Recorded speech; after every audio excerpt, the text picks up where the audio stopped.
గురు బ్రహ్మ గురు విష్ణు గురు దేవో మహేశ్వర గురు సాక్షాత్ పరబ్రహ్మ తస్మై శ్రీ గురువే నమ. ఓం శ్రీ శ్రీరామకృష్ణ సమర్థ సద్గురుదేవాయ నమ. మనము లాస్ట్ సెషన్ అదే అంటే 51 సెషన్స్ ఆల్రెడీ మనం 50 సెషన్స్ కంప్లీట్ చేసుకున్నాము. సామ్రాజ్యదాయిని దగ్గర ఆగి ఉన్నాము. మనం ముందు నుంచి మన తెలుసుకునే ఉంది. అన్ని ఒక ఒక చాప్టర్ వైజ్ వస్తున్నాయి. అంటే అమ్మవారి యొక్క రూపము, అమ్మవారి యొక్క ఆభరణాల యొక్క గొప్పతనము, వసిన్యాది వాగ్దేవతల యొక్క విశేషాలు, తర్వాత అంతర్ముఖ సాధనలు, బహిర్ముఖ సాధనలు, బాహ్య ప్రకృతి సాధనలు, ఆ తర్వాత ఆ, మొత్తము ఆ, మొత్తం విశ్వం యొక్క సాధనలు, విశ్వంలో ఉన్న వ్యాప్తించి ఉన్న రకరకాలైన దేవతా శక్తులు ఎలా అమ్మవారితో పనిచేస్తున్నారు, అమ్మవారితో కలిసి పనిచేస్తున్నారు అనేది మనకి చాప్టర్ వైజ్ చెప్పుకుంటూ వస్తున్నాం. లలితా సహస్రనామం మనం ఏదో మామూలుగా చదివేస్తున్నాం కానీ దాంట్లో చాప్టర్ వైజ్ సబ్జెక్ట్స్ ఉన్నాయి, చాప్టర్ వైజ్ సాధనలు ఉన్నాయి, చాప్టర్ వైజ్ స్టోరీస్ ఉన్నాయి, చాప్టర్ వైజ్ మన అవర్ అప్రోచ్ టువర్డ్స్ డివినిటీ ఉన్నది, మన అప్రోచ్ టువర్డ్స్ ఎంటైర్ మల్టీవర్సెస్ ఉన్నాయి.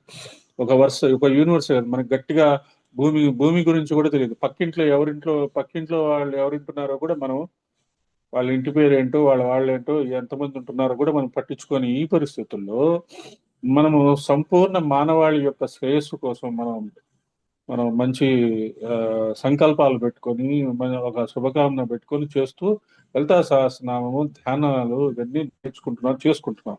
కొంచెం మనం అవేర్ గా ఉంటే బాగుంటుంది. అంటే మన చుట్టుపక్కల, మన ఊర్లో ఏం జరుగుతున్నాయి, మన రాష్ట్రంలో ఏం జరుగుతున్నాయి, మన భారతదేశంలో ఏం జరుగుతున్నాయి, ప్రపంచంలో ఏం జరుగుతున్నాయి. ఎందుకంటే ప్రపంచం అంతా ఇప్పుడు యుద్ధాలు, మూడు చోట్ల మూడు రకాలైన యుద్ధాలు జరుగుతున్నాయి. ఏ సెకండ్ లో ఏది న్యూక్లియర్ వార్ అవుతుందో కూడా మనము ఊహించలేని పరిస్థితిలో ఉన్నది. అటువంటి పరిస్థితుల్లో మనము ఈ సంకల్పం కానీ, ఈ శుభకామన కానీ మనము ప్రతి ధ్యాన పద్ధతిలో మనం యాడ్ చేసుకుంటున్నాము. ఆ భావన మనం ఉంచుకోవాలి. మన అమ్మవారి గురించి చదువుతున్నా, అమ్మవారి గురించి తెలుసుకుంటూ ఉన్నా, మనల్ని మనము ఎక్విప్ చేసుకుంటున్నాం అనమాట.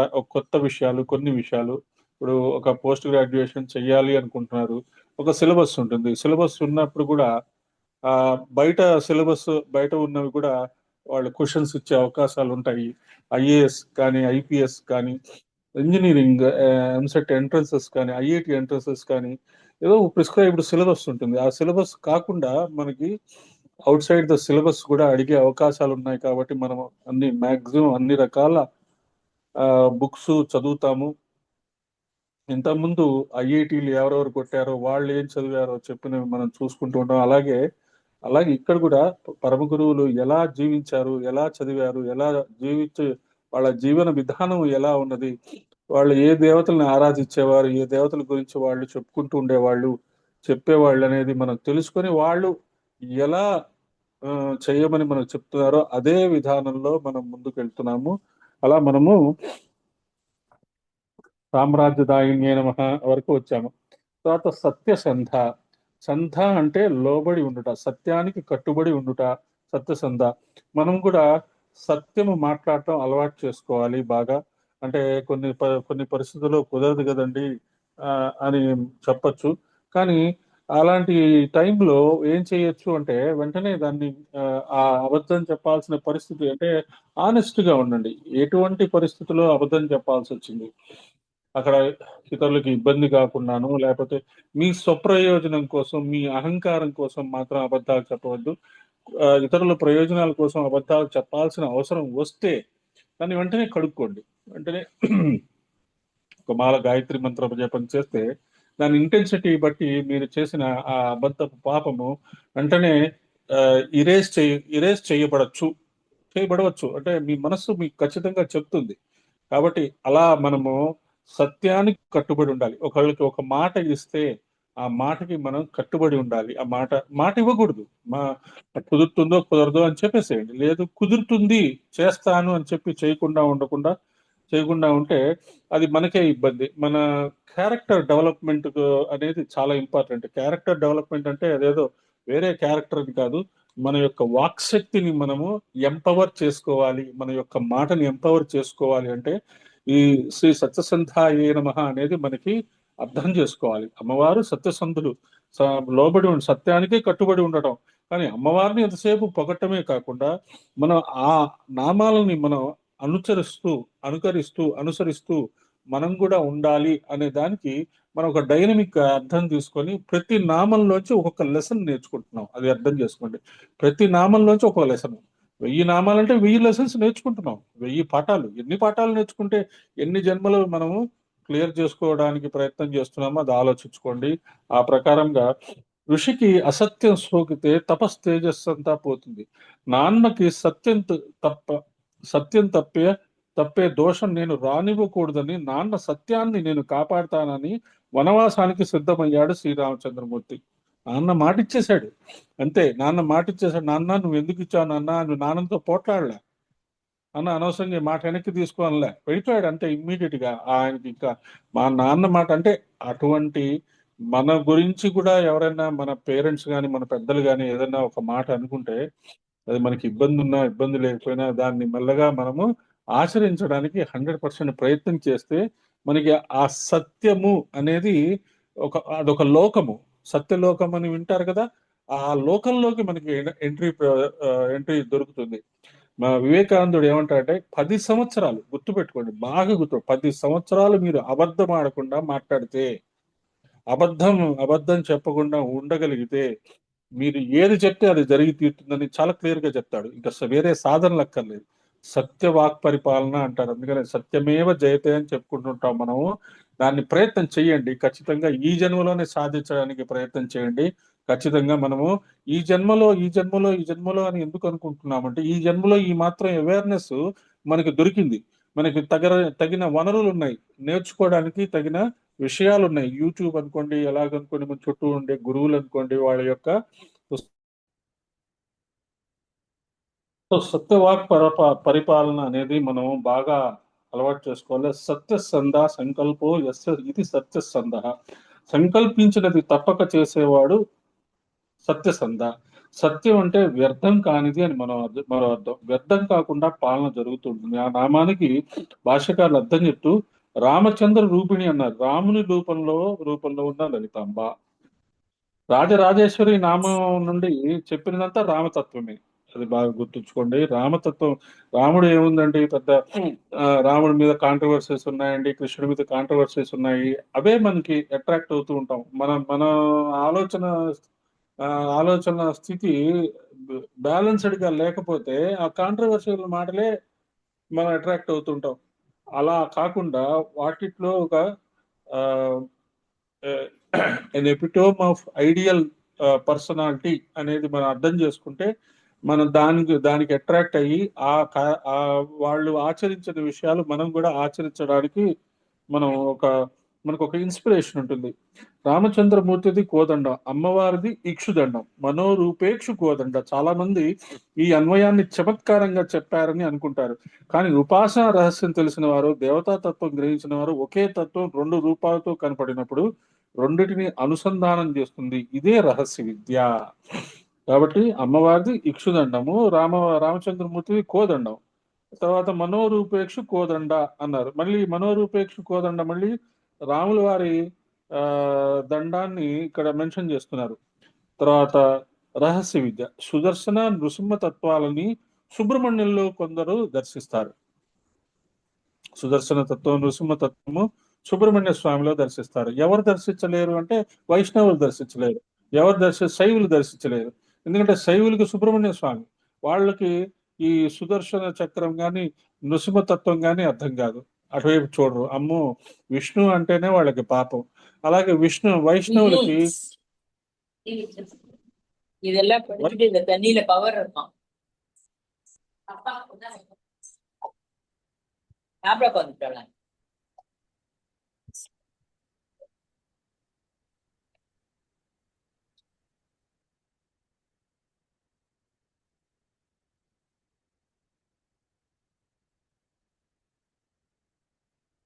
అలాగే వైష్ణవులకి శివ అంటే తప్పు. కేవలం వైష్ణవులు అనుకునేవారు సుబ్రహ్మణ్యుని శైవుడు అని అనుకుంటే, సుబ్రహ్మణ్యుని ఉపాసించే శైవులు నరసింహస్వామిని వైష్ణదేవం అనుకుంటారు. ఈ రెండు రూపాల్లో ఉన్న సమన్వయాన్ని గ్రహించలేరు. అలాగే రామచంద్రమూర్తి సాక్షాత్తు విష్ణువు, విష్ణువు మళ్ళీ సాక్షాత్ అమ్మవారే. శివుని యొక్క శక్తే మగ రూపం ధరిస్తే విష్ణువు, స్త్రీ రూపం ధరిస్తే అమ్మవారు. అది అలా మనము అన్వయం చేసుకోవాలి. ఆయన చెప్పాడు అని చెప్పి మనము ఆ ఆ మాటల్లో ఆ మాయలో పడకూడదు. అదంతా మాయ. వైష్ణవులు శివ అనుకోకూడదు, శివులు శైవులు విష్ణు అనుకోకూడదు అనేది ఎంత మాయ. అది ఆ మాయలో పడకుండా ఉండండి. సత్యసంధ నారాయణుడు అనే జగత్తుకు నిజమైన రాజు. ఈ రాజు అయిన వాడు రాజరాజేశ్వరుడై వచ్చాడు కాబట్టి అమ్మవారిని రాజరాజేశ్వరి అన్నది. రామచంద్రమూర్తి ఏదో ఒక రాజపుత్రునిగా లేడు. అఖండ భూమండలంపై రాజరాజేశ్వరుగానే తిరిగాడు. రామచంద్రమూర్తి ఫలానా ఆయన ఫలానా ఆయన కొడుకులాగా ఉండకుండా మొత్తము భూమినంతా ఏలాడు, భూమినంతా పాలించాడు. ఆయన రాజరాజేశ్వరుడిగా పాలించాడు కాబట్టి రాముడిలో లలితం చూడాలి, కృష్ణుడిలో లలితం చూడాలి, శివుడిలో లలితం చూడాలి, విష్ణువులో లలితం చూడాలి. వీళ్ళందరిలో సత్యసంధ అనేది మనకి అలవాటు చేసుకోవాలి. ఆ సత్యమే మన వెపన్ అని అనుకోవాలి. భగవంతుడు చేరుకోవడానికి నా దగ్గర ఉన్న ఒకే ఒక్క టూల్ సత్యము అని మనం అనుకోగలిగితే ఇంకా అంతకంటే పెద్ద సాధన ఇంకోటి లేదు. సత్యము, మౌనము. సాగర మేఖల శ్రీ సాగర మేఖల ఏమ. సాగరమే మేఖలముగా కలది. మేఖల అంటే వడ్డాణము. మేఖల అంటే వడ్డాణమునికి ఇంకొక పేరు మేఖల. ఇక్కడ మేఖలా శబ్దానికి అర్థము హద్దు. పూర్వం గొప్ప రాజ్యాన్ని, విస్తార రాజ్యాన్ని పాలించేటప్పుడు సముద్రమే హద్దుగా కలిగి పాలించేవారని చెప్పేవారు.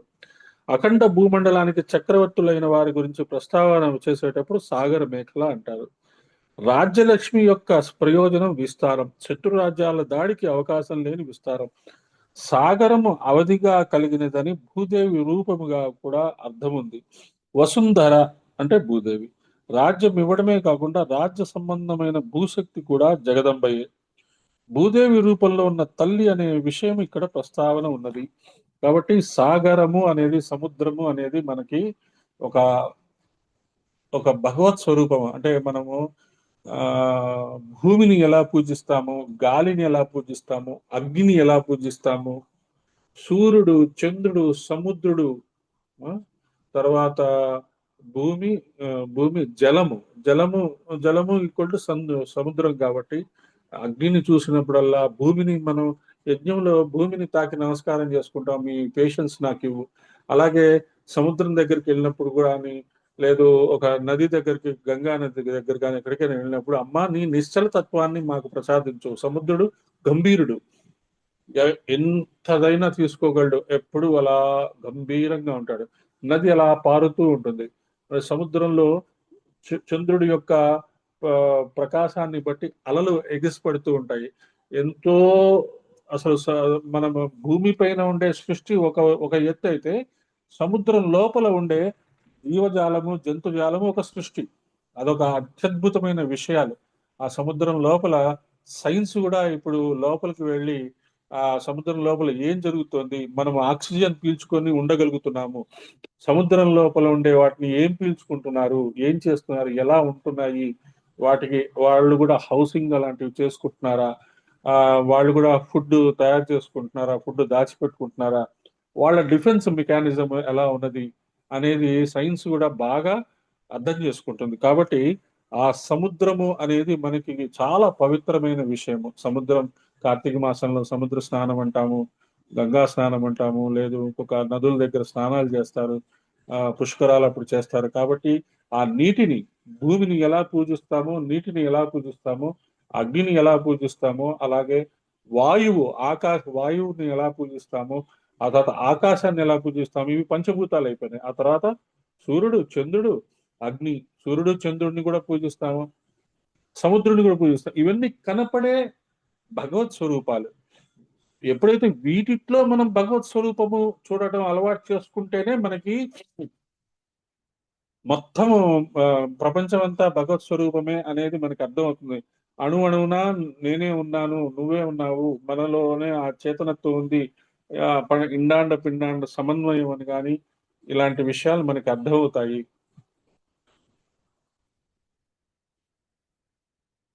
ఆ భావం ప్రహ్లాదుడికి వచ్చింది కాబట్టి ఇందుగలడు అందులేడని సందేహము వలదు అని ఆయన అనుభూతితో చెప్పాడు, సరదాగా చెప్పలేదు. వాళ్ళ తండ్రి వచ్చి అడిగితే ఆ అనుభూతితో ఆ కాన్ఫిడెన్స్ తో చెప్పాడు. ఏదో క్యాజువల్ గా చెప్పుంటే ఆ పిల్లగాడు చెప్పాడులే అని పక్క పిల్లలు ఏదో ఒకటి చెప్తూ ఉంటారు మనకి మామూలుగా, నేను అలా చేశాను ఇలా చేశానంటే ఈ మొహం నీకు అంత సీన్ లేదులే అని చెప్పేసి మనం వదిలేస్తాం. అదే వాళ్ళు నిజంగా చేసి అమ్మా నేను ఈ పని చేశానమ్మా, నాన్న ఈ పని చేశానమ్మా అని చెప్తే మనం వెంటనే అటెన్షన్ చూపిస్తాం. ఎందుకంటే వాళ్ళ వాయిస్ లో ఆ కాన్ఫిడెన్స్ తెలుస్తుంది. అమ్మ వీడు నిజంగానే అన్నంత పని చేశాడు రా బాబు అని చెప్పి మనం అది మంచి పని అయితే శబాష్ అంటాం, తప్పు పని అయితే వాళ్ళని మందలిస్తాం. ఇక్కడ అలాంటిదే జరుగుతుంది అనమాట. హిరణ్యాక్షుడు ప్రహ్లాదుడు తండ్రి అడిగితే అన్ని చోట్ల ఉన్నాడు అంటే ఇక్కడ ఉన్నాడా ఎక్కడ ఉన్నాడా అని చెప్పి మనం వాళ్ళ తండ్రి ట్రై చేస్తాడు, చూస్తే సన్మంలోంచి వస్తాడు. కాబట్టి ఆ సత్యము మనం మాట్లాడితే, మనం ఒక మాట చెబితే ఆ మాటకి ఒక పవర్ ఉంటుంది, ఆ సత్యానికి ఒక రింగ్ ఉంటుంది. అది అర్థం చేసుకోండి. మీ మాటకి పదము పదార్థంగా మారుతుంది అని చెప్తుంటారు మాస్టారు. మేనిఫెస్టేషన్ ఆఫ్ థాట్స్ లేదా crystallisation of thoughts. Thought becomes word, word becomes action, action becomes fruit will be served to the entire humanity and that is selfless service. ఇలాంటి ఆలోచన పందాన్ని మనం అలవాటు చేసుకుంటేనే మనకి ఈ అమ్మవారి యొక్క ఈ యొక్క నామాలు మనకి అర్థమవుతాయి. సాగర మేఖల, ఇంత ఇంత చెప్పి మన సముద్రం గురించి మాట్లాడుకుంటూ ఇన్ని విషయాలు చెప్పుకుంటున్నాము. ఆవిడ సాగరమే మేఖల, వడ్డాణముట, సాగరమే ఒక వడ్డాణం. అందుకనే పురుష సూక్తంలో కూడా మనం పురుష సూక్తాలను కూడా తలుచుకుంటాము. ఆ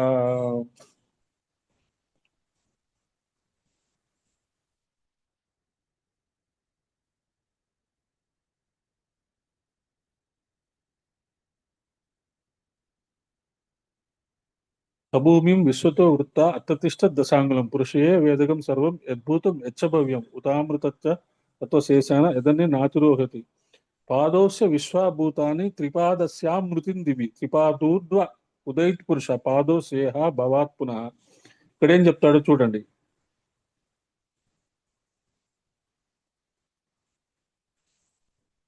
ఊరు తదస్య యద్వైశ్వ పద్భ్యాగం శూద్రో అజాయత చంద్రమా మనసో జాత చక్షో సూర్యో అజాయత ముఖాదింద్రశ్చాగ్నిశ్చ ప్రాణాద్వాయురజాయత నాభ్యా ఆసీదంతరిక్షం శీష్ణో ద్యౌ సమవర్తత. ఆయన నాభిట పురుష సూక్తంలో చెప్పబడిన ఆ విరాట్ పురుషుడి యొక్క నాభి మొత్తము అంతరిక్షం అని చెప్తున్నారు. ఇక్కడ అమ్మవారి యొక్క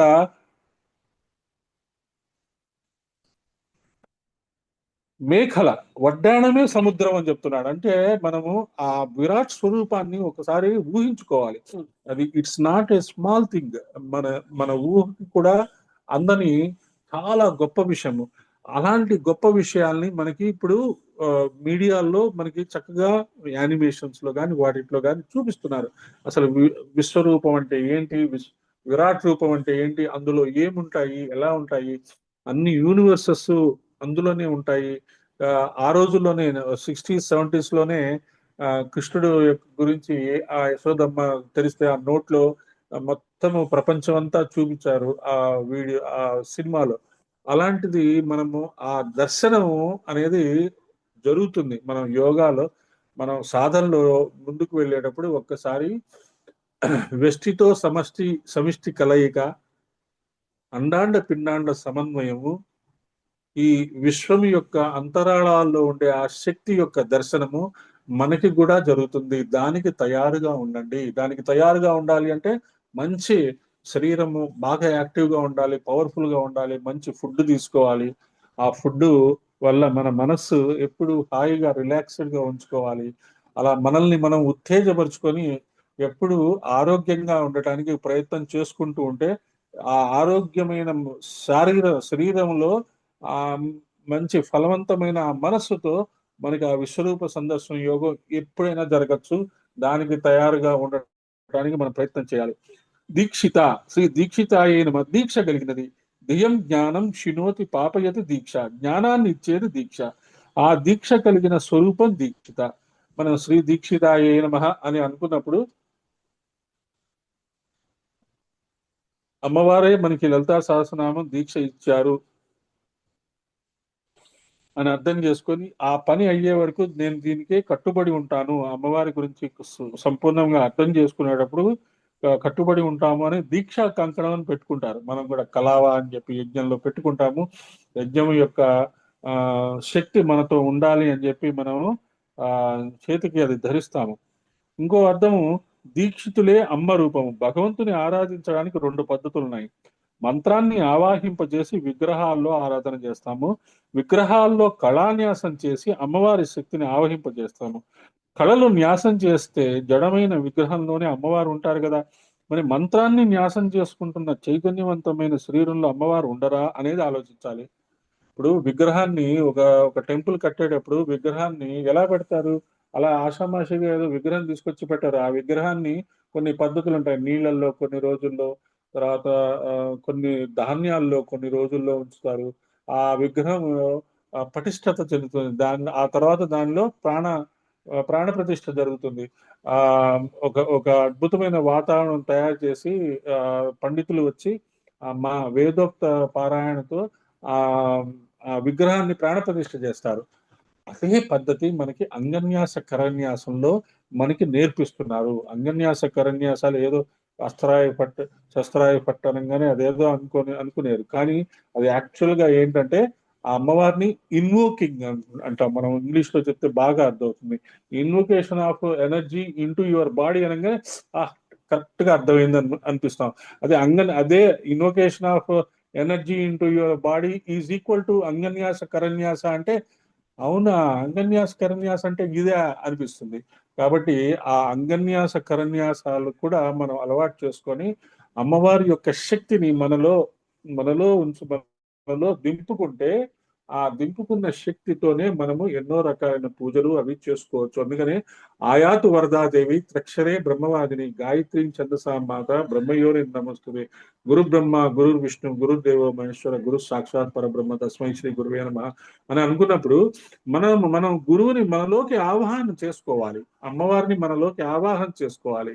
ఏదో నోటి మాటగా ఆ శ్లోకం చదివేయటం కాదు. మనలో ఆవాహన చేసుకుంటే ఇక వాళ్లే మాట్లాడుకుంటూ ఉంటారు, వాళ్లే చెప్తూ ఉంటారు, వాళ్లే విషయాలు చెప్తుంటారు. అప్పుడు మనం ద్రష్టగా వినటమే, ఇంకా మనం చేయగలిగింది ఏం లేదు. దీక్షితుడే సాక్షాత్ అమ్మవారి రూపం. కాబట్టి మనందరం దీక్ష తీసుకున్నాము. గాయత్రి మంత్ర దీక్ష తీసుకున్నాము. లలితా సహస్రనామ దీక్ష తీసుకున్నాము. కాబట్టి మనమందరము అమ్మవారి యొక్క రూపాలే, అమ్మవారి యొక్క రిప్రజెంటేటివ్స్. అమ్మవారి యొక్క ఏం చెప్తాము మనం, లలితా సహస్రం ఇప్పుడు ఎంబీఏ చేసిన తర్వాత ఫలానా కంపెనీలకి బ్రాండ్ అంబాసిడర్. కరెక్ట్ గా మాట్లాడితే మనందరం బ్రాండ్ అంబాసిడర్. మనం లలితా సహస్రనామం చేస్తున్నాం కాబట్టి మనం ఆ బ్రాండ్ అంబాసిడర్స్ ఎలా ఉంటారు? ఆ యొక్క ఏ కంపెనీకి పనిచేస్తున్నారో ఆ కంపెనీకి రిప్రజెంటేటివ్స్ గా ఉంటారు. రిప్రజెంటేటివ్స్ గా ఉండడం అంటే ఆ కంపెనీ ఇచ్చిన ప్రిస్క్రైబ్డ్ రూల్స్ ఫాలో అవుతారు. అలాగే మనం కూడా అమ్మవారి ఇచ్చిన రూల్స్ అవి ఫాలో అవుతుంటే లలితా అమ్మవారికి మనం ఒక బ్రాండ్ అంబాసిడర్ గా మనం తయారవచ్చు, ఎంతో మందికి సేవ చేయొచ్చు. దీక్ష అనేది చాలా విశిష్టమైన శబ్దము. దీక్ష ఇచ్చేవానికి పుచ్చుకునేవానికి ఇద్దరికి కూడా కొన్ని పద్ధతులు ఉంటాయి. దీయతే జ్ఞాన విజ్ఞానం క్షీయంతే పాపరాశయ. దీక్ష శబ్దంలో అర్థం దీ అనే శబ్దము జ్ఞానమును ఇవ్వడాన్ని తెలియజేయగా, క్ష అనే శబ్దము పాపములను క్షయింపజేస్తున్నది అని అర్థము. దీక్ష తీసుకున్న తర్వాత ఏమవుతుంది? దీక్ష తీసుకునే వరకు మనం నార్మల్ గా ఉంటాం. ఒక్కసారి దీక్ష తీసుకున్న తర్వాత మన లైఫ్ మారిపోయింది అని మనం అర్థం చేసుకోవాలి. ఏదో ఏంటంటే క్రియాయోగ దీక్ష తీసుకున్నామండి, ఆ ధ్యాన యోగ దీక్ష తీసుకున్నామండి, ఆ తర్వాత ఆర్ట్ ఆఫ్ లివింగ్ దీక్ష తీసుకున్నామండి. తీసుకుంటే ఏం లాభం? లైఫ్ మారిపోవాలి. మీరు వాళ్ళు చెప్పిన సెట్ ఆఫ్ రూల్స్ ఫాలో అవ్వాలి. అలాగే మనం గాయత్రి మంత్ర దీక్ష తీసుకున్నారు అంటే గాయత్రి మంత్రం నిత్యం చేసుకుంటూ ఉండాలి. గాయత్రి మంత్రం మన లైఫ్ స్టైల్ అయిపోవాలి. రోజు మనం భోజనం ఎలా తింటున్నామో అలా గాయత్రి మంత్రం మన జీవితం యొక్క ఇంపార్టెన్స్ లోకి వెళ్ళిపోవాలి. అలా మనం దీక్షితులు, దీక్ష అంటే అంత ఇంపార్టెంట్, అది చాలా అర్థం చేసుకోండి. దివ్య జ్ఞానం యతో దద్యాత్ కుర్యాత్ పాపస్య సంక్షయం తస్మాత్ దీక్షేతి సాప్రోక్త మునికి తంత్రవేదిభి. దీక్ష పొందకుండా మంత్రం చేస్తే ఆ మంత్రం ఫలించదు, ఇది శాస్త్రం చెప్తున్నది. గురువును ఆశ్రయించి దీక్ష పొందవలసిందే. దీక్ష లేకుండా మంత్రాలు చదివేసి, పాటలు పాడేసి, పుస్తకాలు చదివేస్తే మహా ప్రమాదము అని చెప్తున్నారు. ఎవరైతే దీక్ష లేకుండా జపము, పూజ మొదలైనవి చేస్తారో వారికి అవన్నీ నిష్ఫలములే అని. ఇవి ఎలాంటివి అంటే రాయి మీద వేసిన విత్తనాలు వంటివే. దీక్ష యొక్క గొప్పతనం అలాంటిది. కాబట్టి మనందరికీ గురువుగారు దీక్ష ఇచ్చారు, మాస్టర్ దీక్ష ఇచ్చారు కాబట్టి మనం దీక్షితులే. కాబట్టి ఎవరైనా సరే మీకు మీ దగ్గర గాయత్రి మంత్రం నేర్చుకుంటాము, చేసుకుంటాము అంటే మీరే ఇచ్చేసేయండి. మీరు వేరే ఆలోచించక్కర్లే, మనం అందరం దీక్షితులమే. మీరే ఆ గురువు గారి యొక్క గాయత్రి మంత్రం మన మొబైల్లో పెట్టడము, ఆ చేత 3 సార్లు గురువు గారి చేత చేయించడము, ఆ దీక్ష ఇచ్చేయడము. వేరే ఇంకా మా గురువు గారు వస్తారు, మా గురువు గారి చేత చెప్పిస్తాము. ఈ ముందు ఇవన్నీ చేయించాలి కదా, వాళ్ళు చెయ్యి అలా పట్టుకోవడం, కూర్చోవడం, వాళ్ళకి అవన్నీ నేర్పించాలి. ఒకసారి దీక్ష తీసుకుంటే మీరు గాయత్రి మంత్రం కనీసం ఒక మాల రోజు చెయ్యాలి అని మనం చెప్పాలి. చెప్పామండి చేయలేదంటే ఇంకా మనం ఏం చేయలేము. చెప్పడం మన బాధ్యత. రాజరాజేశ్వరి నుండి సాగర మేఖల వరకు కూడా ఈ సావిత్రి విద్యలో అమ్మ యొక్క రాజరాజేశ్వరి తత్వాన్ని, రాజలక్ష్మి వైభవాన్ని వివరించుకోవడం జరిగింది. ఇది మనకి మన ఇప్పటి వరకు జరుగుతున్నది చెప్తున్నాడు అంత చక్కగా. అన్నదా వసుధ వృద్ధ నుండి సచిదానంద స్వరూపిణి వరకు సావిత్రి విద్య అనేదే మొత్తం అన్ని నామాల్లో కనబడుతున్నది. చూసుకోండి, అన్నదా వసుధ వృద్ధ నుంచి సచిదానంద రూపిణి వరకు సావిత్రి విద్యట. ఈ నామాలన్నీ ఈ విద్యకు సంబంధించినవి. దేనికి అవి విడిగా మనం గ్రహించినప్పటికీ అనుసంధానం మాత్రం సావిత్రి నామంతోనే అనేది గుర్తుపెట్టుకొని ఆ నామాలని పరిశీలించుకోవాలి. రాజరాజేశ్వరి నుండి సాగర మేఘల వరకు కూడా ఈ సావిత్రి విద్యలో అమ్మ యొక్క రాజరాజేశ్వరి తత్వాన్ని, రాజలక్ష్మి వైభవాన్ని వివరించుకోవడం జరిగింది. దీక్షిత నామాన్ని రాజరాజేశ్వరి భావంతో అనుసంధానం చేస్తే ఈ జగద్రక్షణ అంతటిని కూడా అమ్మవారు దీక్షితురాలై నిర్వహిస్తున్నది అనేది మనం అర్థం చేసుకోవచ్చు. తర్వాత దైత్య సమని, శ్రీ దైత్య సమన్యై నమః.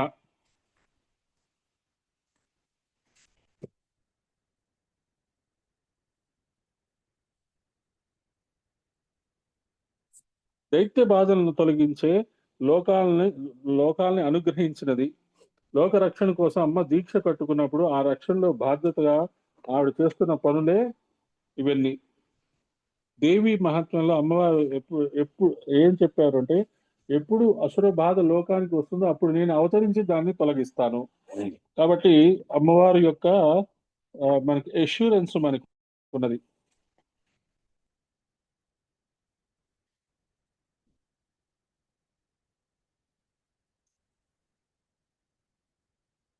సర్వలోకవ శంకరి, సృష్టిని రక్షించి దైత్యుల్ని శమనం చేయడం ద్వారా అమ్మవారు తనకు లోకంపై ఉన్న పట్టును చూపిస్తుంది.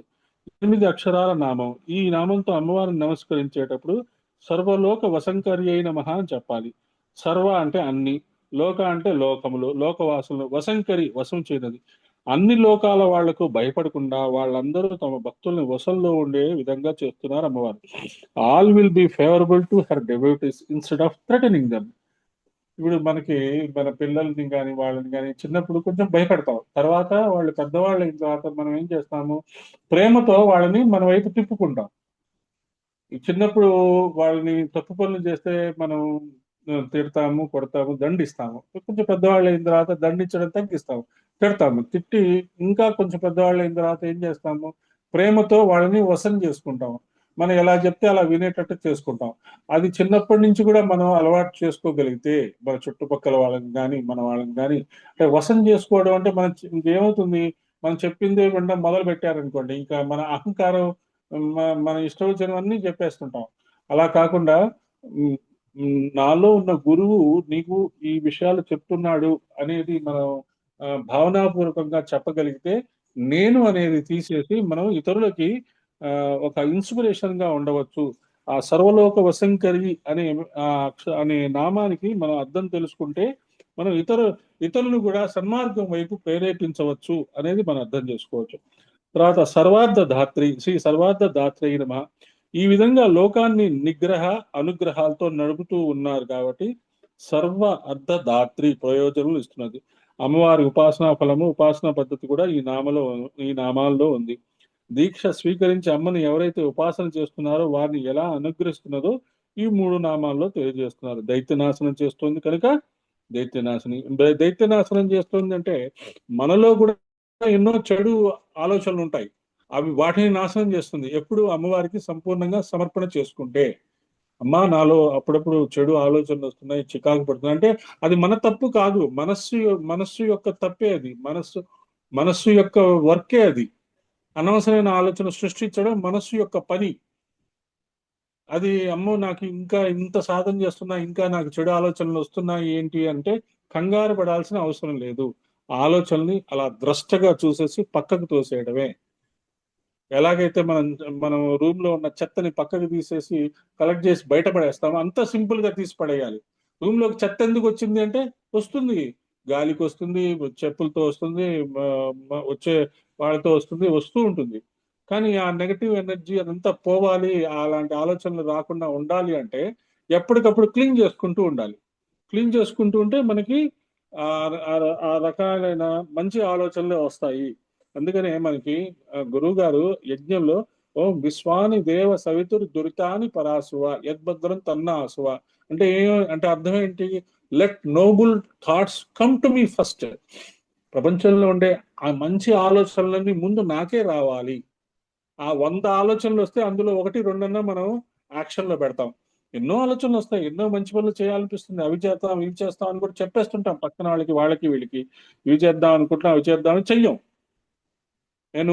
నేను నవరాత్రుల్లో 1,00,000 చేద్దాం అనుకుంటున్నానండి అని చెప్తారు చాలా మంది, నాకు చెయ్యరు.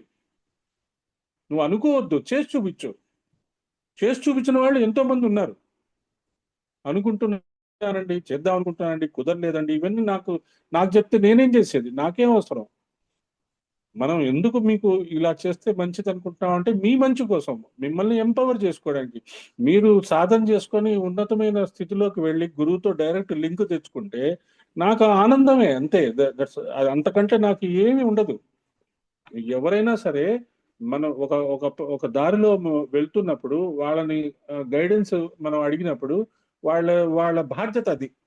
నిన్ను కూడా ఆ దారిలో నేను ఎలాగైతే ఆ దారిలో ప్రయాణం చేస్తున్నానో మిమ్మల్ని కూడా అదే దారిలో తీసుకెళ్తాను. మనం అందరము ఆ గురువు యొక్క ఆ మాలలో పూసలుగా తయారవుదాము.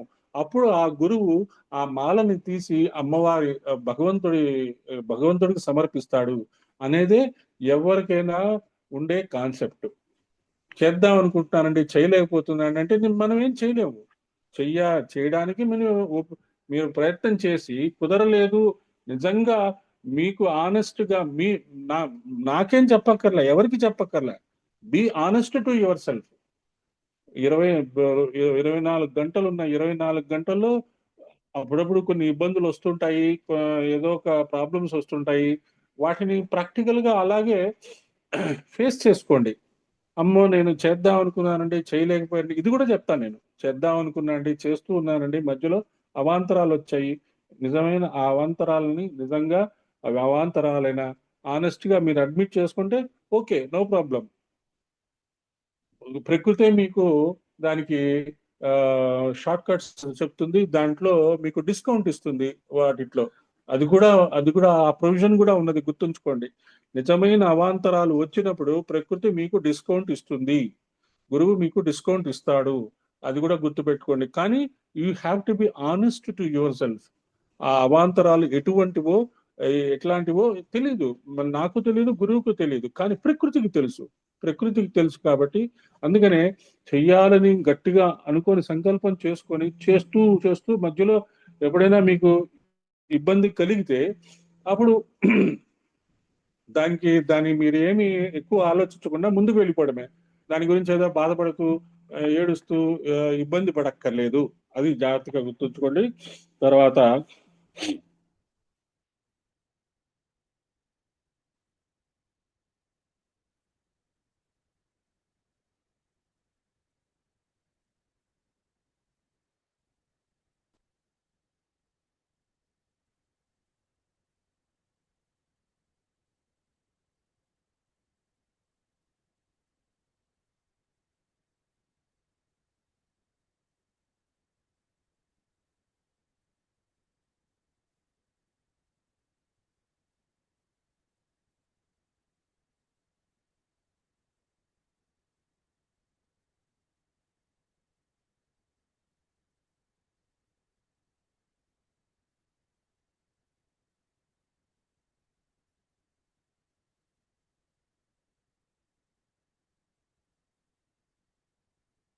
తర్వాత సర్వార్థ ధాత్రి, భక్తుల సర్వ భావాల్ని తన యొక్క నిగ్రహంలో పెట్టుకొని నడుపుతున్నది. లోకయాత్రకి కావాల్సిన అర్ధకామములు ఇస్తూ, అర్ధకామ సంపాదనకి ఉండాల్సిన ధర్మం అనే బుద్ధిని ఇస్తూ, చిట్ట చివరికి చిత్తశుద్ధిని కలిగించి మోక్షాన్ని కూడా ఇస్తున్నది. అందుకే సర్వార్థ ధాత్రి.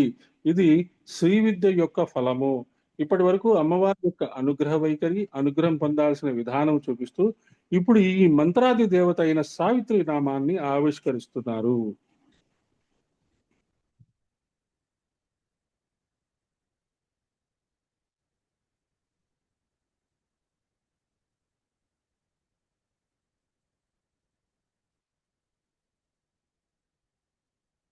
సావిత్రి.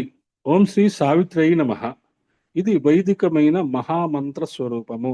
సావిత్రి మంత్రము ఏదని ఆలోచించే కంటే సావిత్రి నామమే మంత్రంగా భావన చేస్తూ ఉపాసన చేయవచ్చు. ఈ నామానికి రాజరాజేశ్వరికి ఉన్న సంబంధం కూడా తెలుసుకోవాలి. సావిత్రి విద్యలో భాగంగానే రాజరాజేశ్వరి నామము. బాగా జాగ్రత్తగా వినండి. సవిత నుండి సావిత్రి శబ్దం వచ్చింది. సవిత అనే మాట సూర్యునికి వాడతాం. సవనము, ప్రసవము అనే మాట కూడా ఉంది. సవనము అంటే సృష్టి, సావిత్రి అంటే సృష్టి కారక శక్తి. సృష్టి, స్థితి, లయలు మూడు అందులో కలిసి ఉన్నాయి. మనకి సావిత్రి అంటే మనకి వెంటనే బాగా అర్థం అవుతూ ఉంటుంది, బాగా తెలిసిన పదము. సవిత అంటే సూర్యుడు, సవిత్రి అంటే సూర్యోదయానికి ముందు ఉండే తేజ స్వరూపిణి, సావిత్రి అంటే సూర్యోదయ కాల సమయంలోని కాంతి స్వరూపిణి.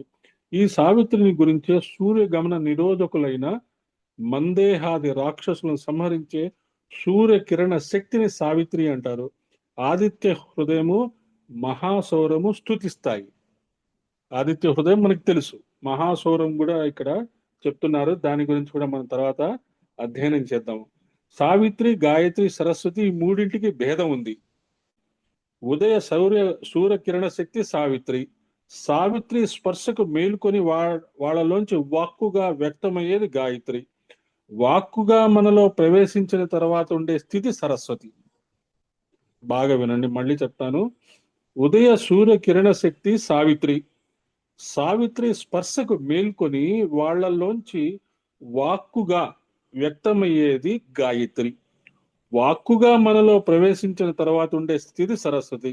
ఈ మూడు సూర్యునికి సంబంధించినవే అయినా ప్రాతకాలంలో గాయత్రిని, మధ్యాహ్న కాలమందు సావిత్రిని, సాయంకాల సమయంలో సరస్వతిని ప్రార్థించడం సనాతనంగా వస్తున్న ఆచారం. మళ్ళీ గాయత్రిని మూడు రకాలుగా వ్యక్తమవుతూ ఉంటుంది. మాట్లాడదామనుకున్న తర్వాత మాట్లాడడం సచేతన గాయత్రి. నిద్రపోతున్నప్పుడు మన ప్రమేయం లేకుండా మాట్లాడగలగటం అచేతన గాయత్రి. ఖనిజాల్లోని చైతన్యం విచేతన సావిత్రి గాయత్రి. అంటే ఒకసారి చెప్పరండి. సావిత్రి, చెప్తాను. సరస్వతి. చెప్తాను. గాయత్రి, సావిత్రి, సరస్వతులను బ్రహ్మ యొక్క వాగ్బీజంగా ఉపాసించాలని ఈ కింది శ్లోకం చెప్తుంది. అక్షరం బ్రహ్మే వాగ్బీజం అహర్షి పముపాస్మహే వ్యాహృతిం చైవ గాయత్రీం సావిత్రీం చ సరస్వతి. ఉదయ సూర్య కిరణ శక్తి స్వరూపిణి అని ఈ నామానికి అర్థం. ఉదయ సూర్య కిరణ శక్తి సావిత్రి. సావిత్రి స్పర్శకు మేల్కొని వాళ్ళలోంచి వాక్కుగా వ్యక్తమయ్యేది గాయత్రి. వాక్కుగా మనలో ప్రవేశించిన తర్వాత ఉండే స్థితి సరస్వతి. ఈ మూడు సూర్యునికి సంబంధించినవే. గాయత్రి, సావిత్రి, సరస్వతి. గాయత్రి ప్రాతకాలము, మధ్యాహ్నం సావిత్రి, సాయంత్రం సరస్వతి అని చెప్తున్నారు. సవితృ ప్రకాశకరణాత్ సావిత్రీచ విధ భవేత్ జగత్. జగత ప్రసువిత్రీతి హేతునానేన చాపిత అని భరద్వాజ స్మృతిలో చెప్పబడి ఉన్నది. సవితకు ప్రకాశాన్ని కలిగిస్తున్నది కనుక సావిత్రి. జగతిని కన్న తల్లి కనుక సావిత్రి. సృష్టికర్త అయిన పరమేశ్వరుని పత్ని అని కూడా చెప్పవచ్చు. అమ్మవారు జీవుల బుద్ధులను, కర్మలను ప్రేరేపిస్తుంది కనుక సవిత అంటే ప్రేరకురాలు. ఖచ్చితంగా సూర్యుడు, ఇప్పుడు సైన్స్ కూడా అదే చెప్తుంది కదా, సూర్యుడు యొక్క కిరణాల వల్లే మనలో చాలా ప్రాణశక్తి అనేది తయారవుతుంది. సూర్యుడు కిరణాలు లేకుండా మరి ఉంటారు కదండి అంటే వాళ్ళలో ఉండే ప్రాణశక్తి మనలో ఉండే ప్రాణశక్తి ఖచ్చితంగా డిఫరెన్స్ ఉంటుంది. ఇప్పుడు పోలార్ నార్త్ పోల్ వైపు సౌత్ పోల్ నార్త్ పోల్ వైపు ఉండే వాళ్ళు అక్కడంతా అంటార్కిటికా అక్కడంతా మంచుతో కప్పబడి ఉంటుంది. వాళ్ళకి సూర్యుడు తక్కువ వస్తాడు. వాళ్ళలో ఉండే ప్రాణశక్తి మనలో ఉండే ప్రాణశక్తికి చాలా డిఫరెన్స్ ఉంటుంది. కాబట్టి మనము ఆ సూర్యుడి యొక్క శక్తిని మనము గుర్తుపెట్టుకుంటూ ఆ ప్రచోద శక్తి సర్వ చైతన్య రూపాంతాం ఆద్యాం విద్యాంచ ధీమహి బుద్ధిం యానః ప్రచోదయాత్. ఇక్కడ ఒక మంత్రం చెప్పారు, సావిత్రి మంత్రం. ఈ ప్రచోదయుత్రి శక్తి అమ్మవారు చోదయుత్రి సూనృతాం చేతంతి సుమతీనాం అని సరస్వతి సూక్తం. మంచి బుద్ధులను ప్రేరేపిస్తుంది, మంచి చిత్తాలకు చేతనత్వాన్ని ఇస్తుందని సావిత్రి నామానికి వేదంగా చెప్పిన అర్థము. సావిత్రి అనే మాటకే ఒక మంత్రశక్తి ఉంది. ఇది సకారంతో ప్రారంభం అవడమే మొదలుకొని ఈకారంతో పూర్తవడం వరకు ఈ నామంలో చాలా విశేషం ఉంది. కాబట్టి మనము ఓం శ్రీ సావిత్రి నమః అనేది ఒక మాల మంత్ర జపం చేద్దాము. ఒక మాల చేద్దామా, 3 మాలలు చేద్దాం ఈరోజు. సావిత్రి అంటే సూర్యమండలంలో ఉన్న గాయత్రి స్వరూపిణియే పరబ్రహ్మ స్వరూపము. సావిత్రి అంటే సూర్యమండలంలో ఉన్న గాయత్రి స్వరూపిణి అయిన పరబ్రహ్మ స్వరూపము. సూర్య భగవానుని సవిత అని ఎప్పుడన్నాలో, సూర్యాన్ని ఎప్పుడన్నాలో, మిత్రాన్ని ఎప్పుడన్నాలో శాస్త్రం చక్కగా నిర్దేశించింది. ఆదిత్య సవితా సూర్య ఖగ పూష గభస్తిమాన్.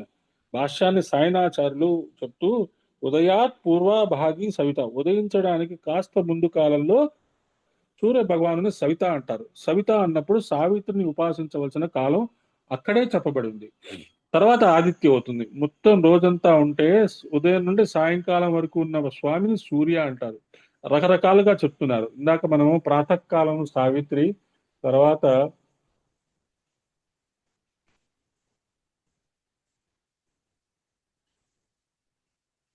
గాయత్రి సరస్వతి అని చెప్తున్నారు. సావిత్రి, గాయత్రి, సరస్వతి అని చెప్తున్నారు. ఇంకొక ఉపాసన స్వరూపంలో ఇలా చెప్తున్నారు. ప్రాతకాలం సావిత్రి అని అనుకుంటే తర్వాత ఆదిత్య అవుతుంది, ఆ తర్వాత మొత్తం రోజంతా సూర్య అవుతుంది. ఉషకాలంలో ఉన్న సూర్య భగవానికి ఉన్న శక్తియే సుమంగళి. వేదాల్లో ఉన్న ఉష సూక్తాల్లో ఈ సుమంగళి శబ్దం చెప్పబడి ఉంది. ఈ ఉషకాలంలో పరమాత్ముని ప్రార్థన చేసినట్లయితే అన్ని సుమంగళాలే కలుగుతాయి.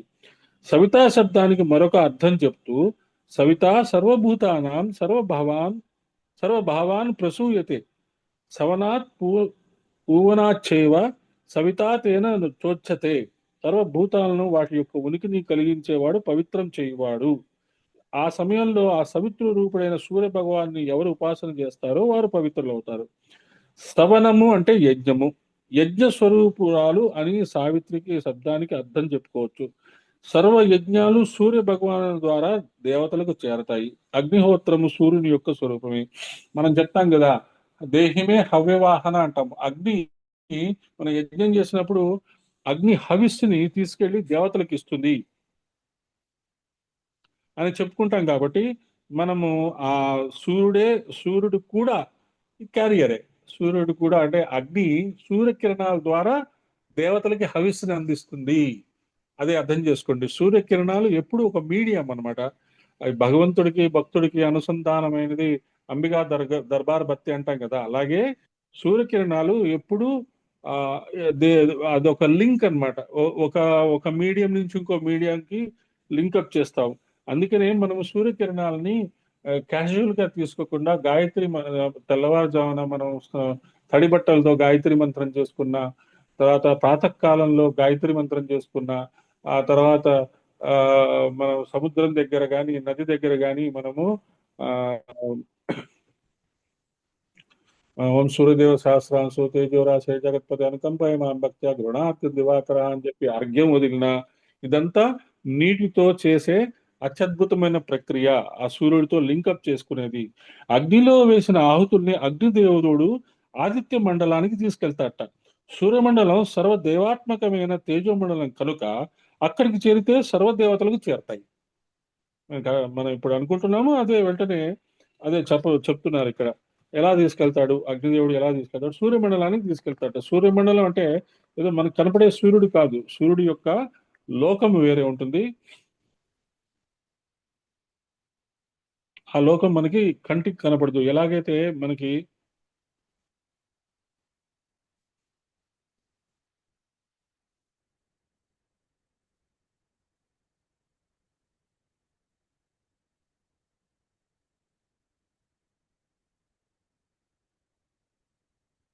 శ్రవణ శబ్దానికి మరో అర్థం చెప్తూ శ్రవణం చందనార్థే శ్రవణం చందనార్థే ధాతురేష నిపాత్యతే.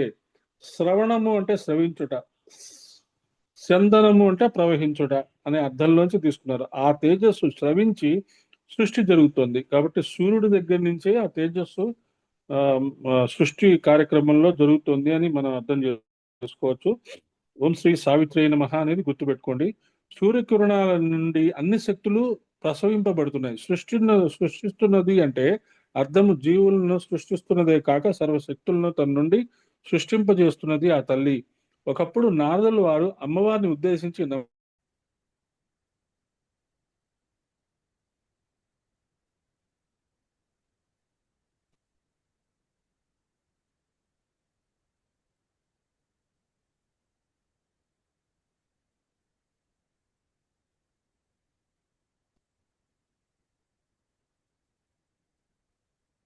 ఆ సావిత్రి ఉపాసనే రామచంద్రమూర్తి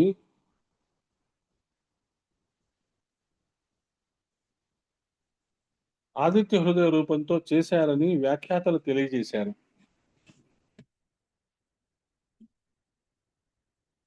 ఒకప్పుడు నారదులు వారు అమ్మవారిని ఉద్దేశించి నమస్కారం చేస్తుంటే ఆవిడ సావిత్రి రూపంతో దర్శనమిచ్చిందంట.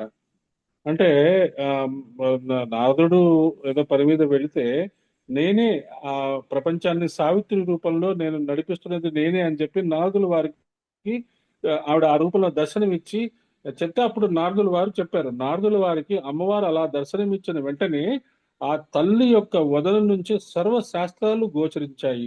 ఇది సావిత్రి దేవి యొక్క స్వరూపము. నారదుడికి అన్ని శాస్త్రాలు ఎలా తెలిసినాయట? అమ్మవారిని దర్శించుకోవడానికి వెళ్ళినప్పుడు ఆయనకి సావిత్రి రూపంలో దర్శనం ఇచ్చి అన్ని శాస్త్రాలను ఆయనకు నేర్పించేది అమ్మవారు. సావిత్రి అంటే సూర్యమండల రూపిణిగా ఉంటూ ఈ జగత్తులకు శక్తులను ఇస్తున్న తల్లి, సృష్టిని చేస్తున్న తల్లి, బుద్ధులను ప్రేరేపించే తల్లి, పవిత్రులను చేసే తల్లి. మొత్తానికి సావిత్రి అనేది సూర్యమండలంలో ఉన్న పరబ్రహ్మ స్వరూపము కనుక తర్వాత నామము సచ్చిదానంద రూపిణి. కాబట్టి ఆ సావిత్రి అనే శక్తి గురించి కూడా ఆ ఈ వేదాల్లోనే చదివి తెలుసుకొని అరవిందుల వారు దాన్ని ఆ సావిత్రి శక్తి గురించి 49 సంవత్సరాలు కష్టపడి సావిత్రి అనే ఒక గొప్ప ఆ దృశ్య కావ్యం రచించారు. అది చాలా అద్భుతమైన కావ్యము. అది మీ మాతృభాషలో ఎక్కడైనా దానికి సంబంధించిన కమెంటరీ దొరికితే చదవండి. ఆ సావిత్రి శక్తి అంటే మరణం లేని స్థితి. ఆ సావిత్రి మనకి ఏమర్థం అవుతుందంటే మహాభారతంలో ఉండే స్టోరీ అర్థం చేసుకొని ఆవిడ వెళ్ళి యమధర్మరాజును అడుగుతుంది. అడగంగానే ఆయన మీ భర్త మరణించాడు, మళ్ళీ నేను ఇవ్వలేను అని అంటే ఆవిడ పట్టుదలగా పట్టుబట్టి ఆ భర్తని తిరిగి బతికిస్తుంది అనే నార్మల్ కథ అర్థమవుతుంది. ఆ నార్మల్ కథలోనే ఎంతో గొప్ప సత్యం ఉన్నదని గ్రహించి అరవిందుల వారు దాన్ని 49 సంవత్సరాలు ఆయన తపస్సు చేసి ఆ శక్తిని కిందకి దింపారు అని చాలా విశేషంగా చెప్తారు ఆ విషయం గురించి. ఆ శక్తి మనకి ఎలా చెప్తున్నారు? సూర్యమండలంలో ఉండే శక్తే సావిత్రి అని మనం అర్థం చేసుకోవడానికి మనకి ఎలా చెప్తున్నారు. కాబట్టి ఓం శ్రీ సావిత్రి నమః 3 మాలలు ఈరోజు చేసుకుంటే ఏంటి మన లక్ష్యం ఏంటి?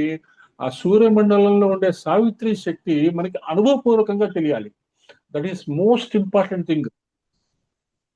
మంత్రం చేసేసామంటే కాదు, దాని లక్ష్యం ఉండాలి. ఆ మంత్ర జపానికి లక్ష్యం ఉండాలి. అనుగ్రహమాల మంత్రం యొక్క లక్ష్యం ఏంటి? శ్రీ విద్య, గాయత్రి విద్య రెండు అర్థం అవ్వాలి. శ్రీ విద్య, గాయత్రి విద్య రెండు అర్థమైపోతే అమ్మవారి యొక్క మణిద్వీపంలో అట్లీస్ట్ మనము మణిద్వీపం ఎంట్రన్స్ దగ్గరికి వెళ్ళగలం. తర్వాత లోపలికి తీసుకువెళ్ళాలా రావద్దా అనేది అమ్మవారు చూసుకుంటారు. అక్కడ దాకా కూడా ఆవిడ సంకల్పం లేకుండా ఎడలేము. కాబట్టి ఏ మంత్ర జపం చేస్తున్నా ఆ మంత్రం యొక్క లక్ష్యం మనకి తెలియాలి. అందుకనే ఓం శ్రీ సావిత్రి నమః 3 మాలలు చెయ్యాలి అని ఎందుకు చెప్తున్నాము అంటే, అమ్మ సూర్యమండలంలో ఉండే శక్తియే సావిత్రి. సూర్యమండలాన్ని మేము చూస్తున్నాము, గాయత్రి మంత్రం చేస్తున్నాము, గాయత్రి మంత్రాన్ని సూర్యకిరణ శక్తిగా మనం తీసుకుంటున్నాం. మనకి గురువు గారు అలవాటు చేశారు, మాస్టర్ అలవాటు చేశారు.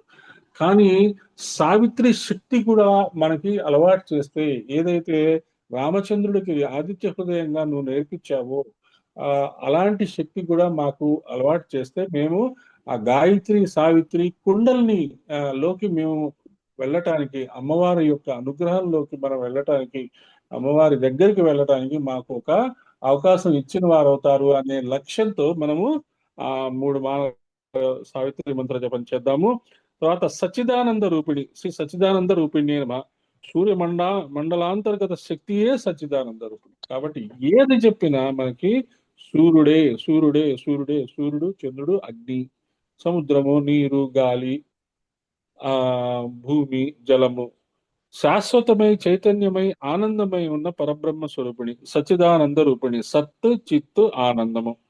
ఇక్కడితో సావిత్రి విద్య పూర్తయి సావిత్రిగా చెప్పబడుతున్న పరబ్రహ్మం ఏమిటో తర్వాత నామంలో వివరిస్తున్నారు. సో సావిత్రి విద్య అనేది కూడా ఇందులో చెప్పబడి ఉన్నది అనేది మనకి ఇప్పుడు తెలుస్తుంది.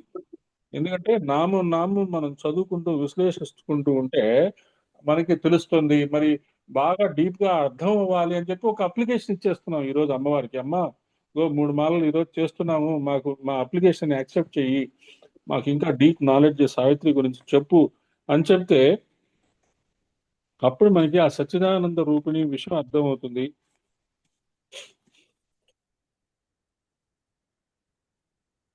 దేశకాల పరిచ్ఛిన్న సర్వగా సర్వమోహిని సరస్వతి శాస్త్రమయి గుహాంబ గుహ్య రూపిణి. సో సావిత్రి విద్య నుంచి మనం ఇంకొక చాప్టర్ లోకి ఎంటర్ అవుతున్నాం. దేశకాల పరిచ్ఛిన్న, శ్రీ దేశకాల పరిచ్ఛిన్నాయే నమః. ఈ నామానికి విస్తారమైన వ్యాఖ్య అపరిచ్ఛేద్య నామంలో వివరించుకున్నాము.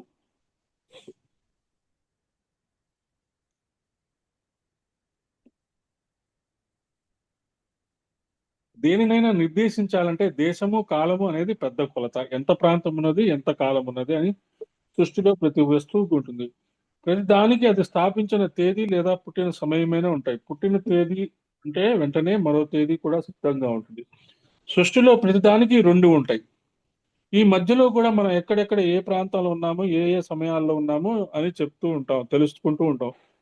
ఇప్పుడు గూగుల్ శుభ్రంగా చెప్పేస్తుంది నువ్వు ఎక్కడికి వెళ్ళావు, ఏంటి, ఎక్కడ ఆగావు, ఏ ఊరికి వెళ్ళావు, ఫోటోలతో సహా మనకి అప్పుడప్పుడు మనకి గుర్తు చేస్తూ ఉంటుంది. సృష్టిలో ఉపాధులన్నింటికీ ఉన్న సామాన్య లక్షణం ఏకకాలంలో అన్ని చోట్ల అన్ని కాలాల్లో ఉండలేవు. అది మనం తెలుసుకోవాల్సింది. ఏకకాలంలో అన్ని కాలాల్లో అన్ని చోట్ల మన శరీరం ఉండగలదా? ఉండలేదు.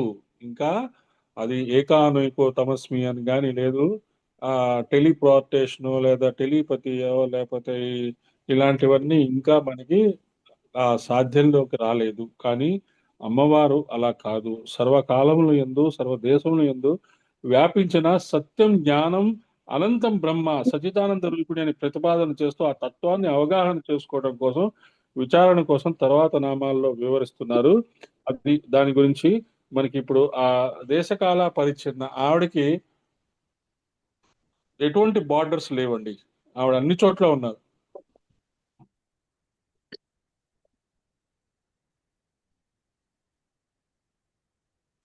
శ్రీచక్రము అమ్మవారిని ఆరాధించడానికి ఒక ఆలంబనం, విగ్రహం ఒక ఆలంబనం, సువాసిని పూజ చేస్తాం, అది కూడా ఒక ఆలంబనే. అన్నిటి యందు అమ్మవారిని ఆరాధన చేస్తాం. ఈ ఆలంబల కంటే గొప్పది సూర్యమండలం. సూర్యమండలమే పెద్ద శ్రీచక్రం అనే భావన చెయ్యాలి. పెద్ద బిందువు అనుకుందాం. ఇలా అనుకున్న శ్రీచక్రమే ప్రధానము. అదే సూర్యమండలం. అక్కడ ఆరాధింపబడుతున్న తల్లి సచ్చిదానంద రూపిణి.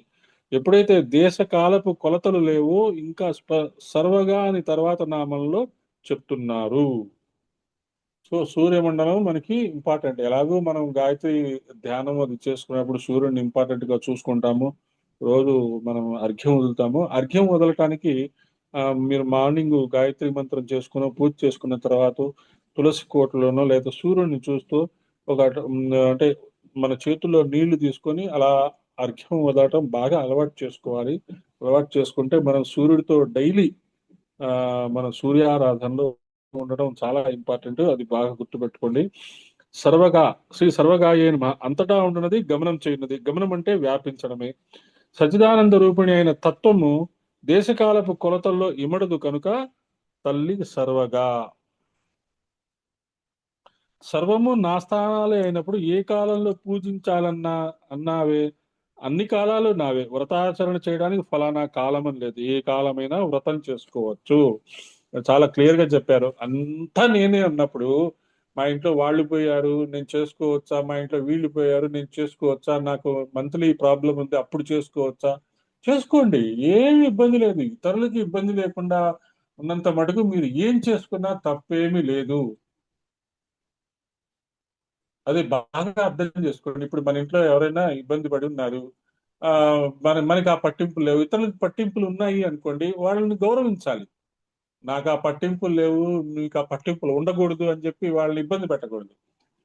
జపం చేయొచ్చు కానీ మరి పూజ చేయొద్దంటారు కదండి దేవుణ్ణి. పూజ అదే చెప్తున్నానమ్మా. పూజ చేయటం అనేది, పూజా గృహం దాకా వెళ్ళటం అనేది మీరు చేసుకోవడానికి అది మీదే బాధ్యత. ఎందుకంటే దానివల్ల ఇప్పుడు ఎలా చెప్పాలి దానికి, ఇప్పుడు మనము స్నానం చేయకుండా మనం పూజ దగ్గరికి వెళ్ళాం కదా. యాజ్ సింపుల్ అవును. As that. అంత అలా ఆలోచించుకోవడమే. అంటే ఇప్పుడు ఒక 10 రోజులు మంత్రజపం ప్రాబ్లం వస్తుంది కదా, అదే ఎవరైనా అదే చనిపోయిన మంత్రజపం మళ్ళీ పూజాగ్రహం వద్దు. మంత్రానికి ఏం లేదు కదా. మంత్రానికి ఏమి ఇబ్బంది లేదు. మంత్రం చేయొచ్చు, మంత్రానికి అదే పూజ పూజ కూడా చెయ్యొద్దు కదా అని వద్దు వద్దు అంటారు కదా. వద్దు వద్దు పూజ చెయ్యొద్దు, ఉమ్. ఆ గృహం దగ్గరికి వెళ్ళవద్దు. అట్లా. ఎందుకంటే ఆ ఆ ఈయనున్నారు మన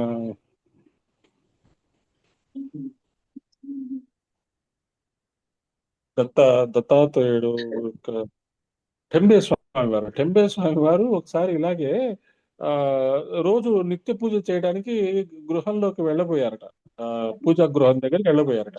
వెళ్ళబోతే దత్తాత్రేయుడు వచ్చి చెప్తాడు, ఒరే నాయన మీ చుట్టాల్లో ఒకరు పోయారు, నీ దగ్గరికి ఇంకా ఇన్ఫర్మేషన్ రావద్దు, నా దగ్గరికి రావద్దు అని చెప్తాట. అంటే ఓ. ఇక్కడ పాయింట్ ఏంటంటే ఆ ఆ పూజా గృహం వద్దకు వెళ్లకుండా ఉంటే మంచిది అనేది అర్థం చేసుకోండి. ఓకే. ఓకే. మిగతా మంత్ర జపం కానీ దానికి ఏ రకమైన అడ్డు లేదు. అదే క్లియర్ ఏ- చేసుకుందామని. తర్వాత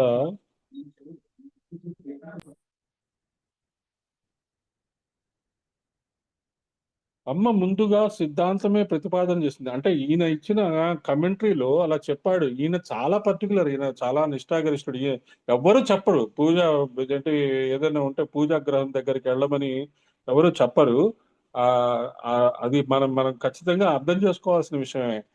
అన్ని కాలాల్లో పూజ చేసుకోవచ్చు, అన్ని కాలాల్లో ఆ జపం చేసుకోవచ్చు. మానసికంగా పూజ చేసుకోండి, ఎవరొద్దన్నారు? అక్కడికి వెళ్ళి చేసుకోవాలని లేదు. మానసికంగా మీరు అన్ని రకాలైన పూజలు చేసుకోవచ్చు. సర్వకాలములు సర్వస్థానములు తానే సర్వత్రా వ్యాపించి ఉంది. అమ్మవారు ఎన్ని రూపాల్లో ఉన్నారో శాస్త్రం చెప్తూ, సర్వ సిద్ధాంతములు, సర్వశాస్త్రములు అమ్మ రూపములు, సర్వ వేదములు, సర్వ యజ్ఞములు, సర్వ లోకములు అమ్మ రూపము, సర్వ జీవులు, సర్వ దేవతలు, సర్వ వృక్షములు, పశువులు అన్ని అమ్మ రూపాలే. వీటన్నిటి యందు ఆవిడే వ్యాపించి ఉన్నది. వృక్ష వృక్షేషు శ్యాం తదా వాయౌ వ్యోమ్న వ్యోమ్నన్న సర్వగా అది దేవి పురాణంలో ఉంది. పంచభూతముల యందు, పశుపక్షుల యందు, తరులతల యందు అంతటా చైతన్యముగా వ్యాపించి ఉంది కనుక ఏవం విదాహ్యాసో దేవి సదా పూజా విధానత అని చెప్పారు. కాబట్టి ఆ విధంగా మనం అన్ని చోట్ల అమ్మవారి ఉన్నారు, అన్ని అణువులు అమ్మవారు ఉన్నారు అనే భావం మనం తెలుసుకోవడానికి ఖచ్చితంగా ఈ సర్వగా అనే నామం మనకు ఉపయోగపడుతుంది. సర్వమోహిని, శ్రీ సర్వమోహిని అయిన పరమార్థ జ్ఞానం రాకుండా అడ్డుకోవడమే మోహం. పసిపిల్లలకి కొన్ని వెలుగులు పడకుండా మనం కప్పుతూ ఉంటాం. అలాగే శక్తి లేని వారికి అందనివ్వదు ఆవిడ. శక్తి ఉన్న వారికి అందిస్తుంది. ఇంకా యోగ్యత లేని వారిని మోహింపజేస్తూ ఉంటుంది. లోకంలో అధిక శాతం వారే కనుక ప్రపంచంలో సర్వమోహిని శక్తి ఎక్కువ. తరించడానికి ప్రయత్నిద్దామా అనే బుద్ధి నూటికో కోటికో ఒక్కరికే కలుగుతుందిట. అది బాగా గుర్తు పెట్టుకోండి. మనం ఖచ్చితంగా నూటికో కోటికో ఒక్కళ్ళుగా తయారవ్వాలి, తరించాలి. తరించడానికి ప్రయత్నిద్దామా అనే బుద్ధి నూటికో కోటికో ఏ ఒక్కరికో కలుగుతుంది. అలా ప్రయత్నించే కోట్లలో ఏ ఒక్కరికో ఎప్పటికో మోక్షం వస్తుంది. మోక్షం రాకపోయినా వింటూ ఉంటే పాపం పోయి వారు హాయిగా ఉంటూ ఏ జన్మకైనా మోక్షం పొందే స్థితికి వెళ్తారు. అందుకే భగవత్ కథలు వింటూ ఉండాలి. హఠాత్తుగా ఏది రాదు. ఓవర్ నైట్ రిజల్ట్స్ రావు. ఓవర్ నైట్ రిజల్ట్స్ రావాలి అంటే హోంవర్క్ బాగా చేసుకోవాలి. హోంవర్క్ బాగా చేసుకోవాలంటే కొన్ని జన్మలు అమ్మవారి కోసం కేటాయించాలి. నేను సర్వవ్యాపకమైన చైతన్యాన్ని అనే భావన కలిగిందా? కలగలేదు. అది కలగాలి అంటే మనం ఎన్నో రకాలైన ఆలోచనల్ని, భావాల్ని విడిచిపెట్టాలి. శ్రీ విద్యలో ప్రథమావరణలో త్రైలోక్య మోహన చక్ర స్వామిని అయిన తల్లిని వివరిస్తున్నారు. మనకు కావాల్సినవన్నీ భూపురంలోనే త్రైలోక్య మోహన చక్రంలో ఉన్న 3 గడపలలోనే దొరికిపోతాయి. మనకు కావాల్సిన నామాలన్నీ అక్కడే ఉన్నాయి కాబట్టి అక్కడి నుంచే మనకి అన్ని తెలుస్తాయి. తర్వాత అణిమ, మహిమ, లఘిమ మొదలైన సిద్ధి దేవతలు ఉన్నారు. అంతేకాకుండా ప్రపంచాన్ని నడిపే 8 రకాలైన మాతృకా దేవతలు అక్కడే ఉన్నారు. 28 మంది ముద్రా దేవతలు ఉన్నారు. శంకర్లు అంటారు కదా, నీ అంతఃపురానికి వెళ్ళటం ఇంద్రాది దేవతలకు కూడా చేతగాక వారు నీ గుమ్మం దగ్గరే ఇచ్చే ఆ అణిమాదులతో తృప్తిపడి వెనక్కి వచ్చేస్తూ ఉంటారమ్మా. ఎవరో యోగ్యులు మాత్రమే అంతఃపురానికి వెళ్తారు. ఏమవుతుంది, అక్కడ దాకా వెళ్తాము, వెళ్ళంగానే టక్కని అణిమాది సిద్ధులు ఇచ్చేస్తుంది అమ్మ. ఇచ్చేయంగా ఆహాహా నేను అమ్మవారికి చాలా క్లోజ్ అయిపోయాను, నాకు అంతా వచ్చేసింది అని చెప్పేసి సాధన ఆపేస్తాం. ఓ చిన్న కుటీర పరిశ్రమ లాగా ఒక పీఠం పెట్టేసుకుంటాం, గడ్డాలు పెంచేసుకుంటాము, కాషాయ వస్త్రాలు పెట్టేసుకొని ఒక 10-15 ఫోటోలు తీసుకొని ఒక వెబ్సైట్ ఓపెన్ చేసి డొనేట్ చేయండి అని చెప్పి ఒకటి పెట్టేసుకుంటే ఇంకా లక్షలు లక్షలు వచ్చేస్తుంటాయి. ఇంకా లోపల మనం ఏం చేసుకుంటున్నామో ఎవరికి తెలియదు. లోపల బయట మాత్రం కబుర్లు చెప్తుంటాం. ఇలాంటి వాళ్ళు చాలా మంది తయారవుతున్నారు. అది జాగ్రత్తగా అర్థం చేసుకోండి. అర్థం చేసుకొని మనకి అమ్మవారి యొక్క ఎంట్రన్స్ వరకే కాదు, అమ్మవారి యొక్క గృహంలోకి మనం ప్రవేశించాలి అనే లక్ష్యంతో ఉండాలి. మనం ఎప్పుడైనా అమ్మవారి యొక్క ఎంట్రన్స్ వరకు వెళ్ళటమే చాలా గొప్ప విషయం. అందులో అసలు ఏ రకమైన డౌట్ లేదు. కానీ అక్కడితో ఆగద్దు. అమ్మవారి యొక్క గృహంలోకి ఎంటర్ అవ్వాలి. గురువు యొక్క పాదాల దగ్గరికి వెళ్ళాలి. గురువు దగ్గరికి వెళ్ళటం ఈజీయే, కానీ గురువు యొక్క పాదాల దగ్గర స్థానం సంపాదించడం చాలా కష్టం. గురువు యొక్క పాదాల దగ్గర స్థానం సంపాదించడం అంటే గురువుకి భజన చేయడం కాదు. ఆహా ఓహో మీరు గురువు గారండి, ఆహా అండి, ఓహో అండి అంటాం కాదు. గురువు చెప్పిన గురువు చెప్పిన రూల్స్ అండ్ రెగ్యులేషన్స్ ని ఆచరిస్తూ ఇతరులకు ఉపయోగపడితేనే ఆ, అప్పుడు గురువు యొక్క స్పర్శ లభిస్తుంది. గురువు యొక్క పాదం దగ్గర మనకి చోటు లభిస్తుంది. ఇతరులకి ఉపయోగపడకుండా నువ్వు ఎంత సాధన చేసినా ఏది దానికి ఫలితం రాదు. ఇంకా ఏ రకమైన మనకి అవకాశం లేదు అంటే అంశదానం ఇస్తుండండి, ప్రతిభాదానం ఇస్తుండండి. అలాంటి దానాలు ఇచ్చుకుంటూ ఉంటే కూడా మీకు ఖచ్చితంగా మీకు గురువు యొక్క ఆ, పాదాల దగ్గర ఆ, మనకి చోటు లభిస్తుంది. అమ్మవారి యొక్క ఆ, అమ్మవారి యొక్క ఇంట్లోకి మనకు ప్రవేశం లభిస్తుంది. నాలో ఉన్న మహాశక్తి నా రూపమే కనుక బ్రహ్మ రూపిణి దేవాసుర మనుష్యులతో కూడిన జగతిని సృజించి పోషించి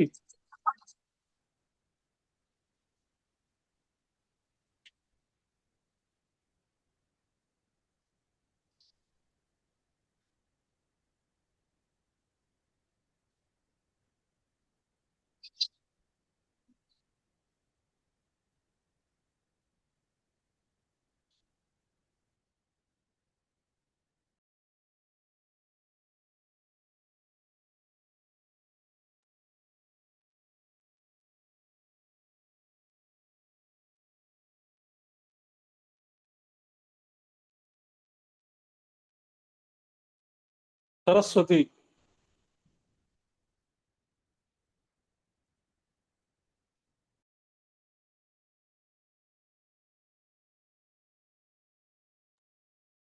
తర్వాత సరస్వతి శ్రీ సరస్వత్యై నమః. సావిత్రియే సరస్వతి.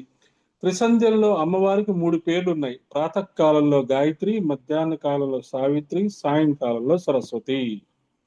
ఇంతకుముందు మనం చెప్పుకున్నాం కదా. ముందు వచ్చిన నామాల వరుసలో గాయత్రి చెప్పి, తర్వాత సావిత్రి చెప్పి, ఇప్పుడు సరస్వతిని చెప్పారు. సరస్వతి అనే శబ్దం ఉత్పత్తిని చూస్తే సరస్సు శరణ శీలత్వాత్, శరణమే ప్రసరణము, సారము ప్రసారము. శరణము అంటే ప్రవహించుట, వ్యాపించుట, సర్వగా. తర్వాత ఆ నామం రావటం కూడా చక్కగా ఉన్నది. ప్రసరించడం శక్తి యొక్క లక్షణం. జడంగా పడి ఉండటం శక్తి కాదు. సాధారణ రాగి తీగను తీసుకుని దాని మొదలులో విద్యుత్ శక్తిని అనుసంధానం చేస్తే ఆ విద్యుత్ మొత్తం తీగంతా ప్రసరిస్తుంది. శక్తి లక్షణమే ప్రసరించడం. మనం చూస్తున్న వాటన్నిటిలో కాంతి శక్తివంతమైనది. అక్కడి కాంతి ఇక్కడ దాకా ప్రసరిస్తుంది. కాంతికి కూడా శక్తినిచ్చిన తల్లి అంతటా ప్రసరిస్తుంది. సరస్వతి అనేది మనము ప్రసరణ, సరస్వతి ఉపాసన అంటే ప్రాణశక్తి ఉపాసన, ప్రసారం జరుగుతుంది. దీని గురించి హంసిని నామం. ఓకే, అంటే మన శరీరంలో సోహం హంసహ అని ఏదైతే అనుకుంటున్నామో, ఏదైతే మన శ్వాసను మనం అర్థం చేసుకుంటున్నామో ఆవిడే సరస్వతి. ప్రతి వారిలో అంతర్వాహిని అయిన చైతన్య ప్రవాహమే సరస్వతి. అటువంటి ఈ సరస్వతికి మొన్న కూడా మనము సరస్వతి సూక్తము చదివినప్పుడు కూడా గుర్తు చేసుకున్నాము. మనలో కూడా సరస్వతి ఉంటుంది. ఆ సరస్వతిని బయటికి తెచ్చుకోవాలి.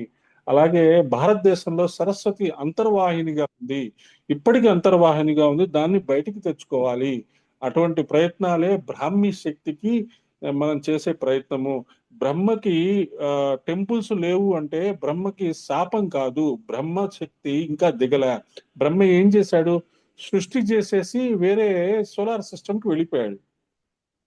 ఇక్కడ నా పని అయిపోయింది అన్నట్టుగా ఆయన వెళ్ళిపోయాడు. కానీ ఇక్కడ ఆ శక్తి, ఆ క్రియేటివిటీ శక్తి మెల్లమెల్లగా గురుతత్వ రూపంలో దిగుతోంది. ఇంకా పూర్తిగా దిగల. అది మనము ప్రయత్నం చేశాము.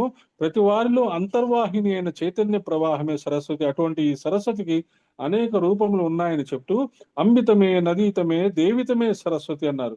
అంబితమే అంటే అమ్మలలో ఆ తల్లిని మించిన తల్లి లేదు. దేవితమే అంటే దేవతల్లో ఆమె మించిన దేవత లేదు. నదీతమే అంటే నదుల్లో సరస్వతిని మించిన నది లేదు. సరస్వతి దేవిని కూడా మనం స్మరించుకోవచ్చు. ఈయన ఇక్కడ మనం ముందే మన నవరాత్రుల్లో మనం చేసిన పని ఈయన ఇక్కడ మనకు చెప్తూ మనల్ని ఒక టిక్ పెట్టారు అనుకోవచ్చు. జ్ఞానము కూడా ప్రసరిస్తుంది గురువు నుండి శిష్యునికి, ఆ శిష్యుడి నుండి మరొక శిష్యునికి, ఇలా ప్రసరిస్తూ వచ్చేదే జ్ఞానము. జ్ఞానానికి విద్యకి కూడా సరస్వతి అనే పేరు రావడం కారణము దాని లక్షణను కూడా ప్రసరించుటే. అందుకనే మనలో ఉండే ఆ జ్ఞానాన్ని ప్రసారం చేసుకుంటూ ఉండాలి, ప్రసరిస్తూ ఉండాలి, అలా ధారగా వెళ్ళిపోతూ ఉండాలి. అలా అని మనము ఈ ఎవాంజలికల్ మిషన్స్ లాగా మైక్ పెట్టేసుకొని తిరగడం కాదు. ఎక్కడెక్కడ అవసరమో, ఎక్కడెక్కడ ఎవరికి చెప్పాలో వాళ్ళకి చెప్పుకుంటూ వెళ్ళటమే సరస్వతి శక్తి యొక్క నిదర్శనము, మనలో ఉన్నదనే సంగతి నిదర్శనము. తర్వాత శాస్త్రమయ్యి, శ్రీ శాస్త్రమయ్యై నమః. శాస్త్రం చేత ప్రధానంగా బోధింపబడుతున్నది. శాస్త్ర స్వరూపిణి. ఉంగరమంతా బంగారమైనట్లుగా శాస్త్రంతో అమ్మతో నిండిపోయి ఉంది. అన్ని శాస్త్రాలు అమ్మ రూపాలే. మనకి శాస్త్రమే ఆధారము. అందుకే చతుస్సూత్రిలో ఈ విషయాన్ని మొట్టమొదటే చెప్పారు. శాస్త్ర దృష్టం గురోర్ వాక్యం. మూడవది మన ఆత్మ నిశ్చయం. ఒకటి వదిలి మరొకటి కాదు. శాస్త్ర దృష్టం గురోర్ వాక్యం. గురువు యొక్క వాక్యము శాస్త్రాన్ని అనుసరించే వస్తుంది. అది బాగా గుర్తుపెట్టుకోవాలి. అలా మనకి ఆ సరస్వతియే నాకు గురువు అని ఆశ్రయించగలిగితే సరి అయిన గురువుని, సరి అయిన శాస్త్రాన్ని ఆవిడే చూపిస్తుందంట. అది మనం చాలా జాగ్రత్తగా గుర్తుపెట్టుకోవాలి.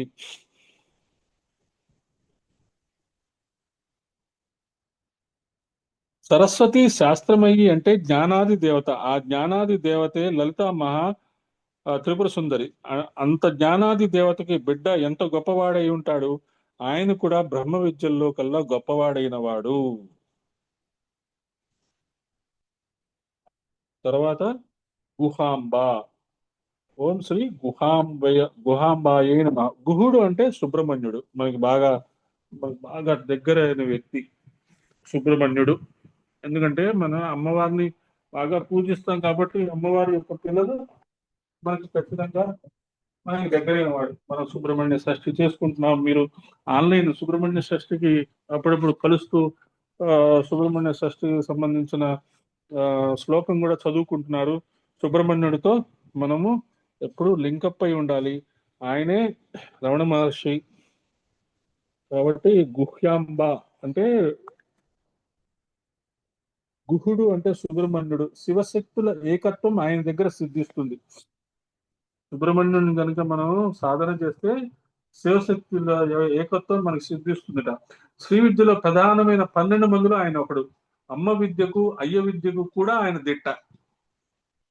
కాబట్టి శ్రీ విద్యలో మోస్ట్ ఇంపార్టెంట్ 12 మెంబర్స్ లో ఆయన కూడా ఒకడు. కాబట్టి సుబ్రహ్మణ్య స్వామిని మనం వదలకూడదు.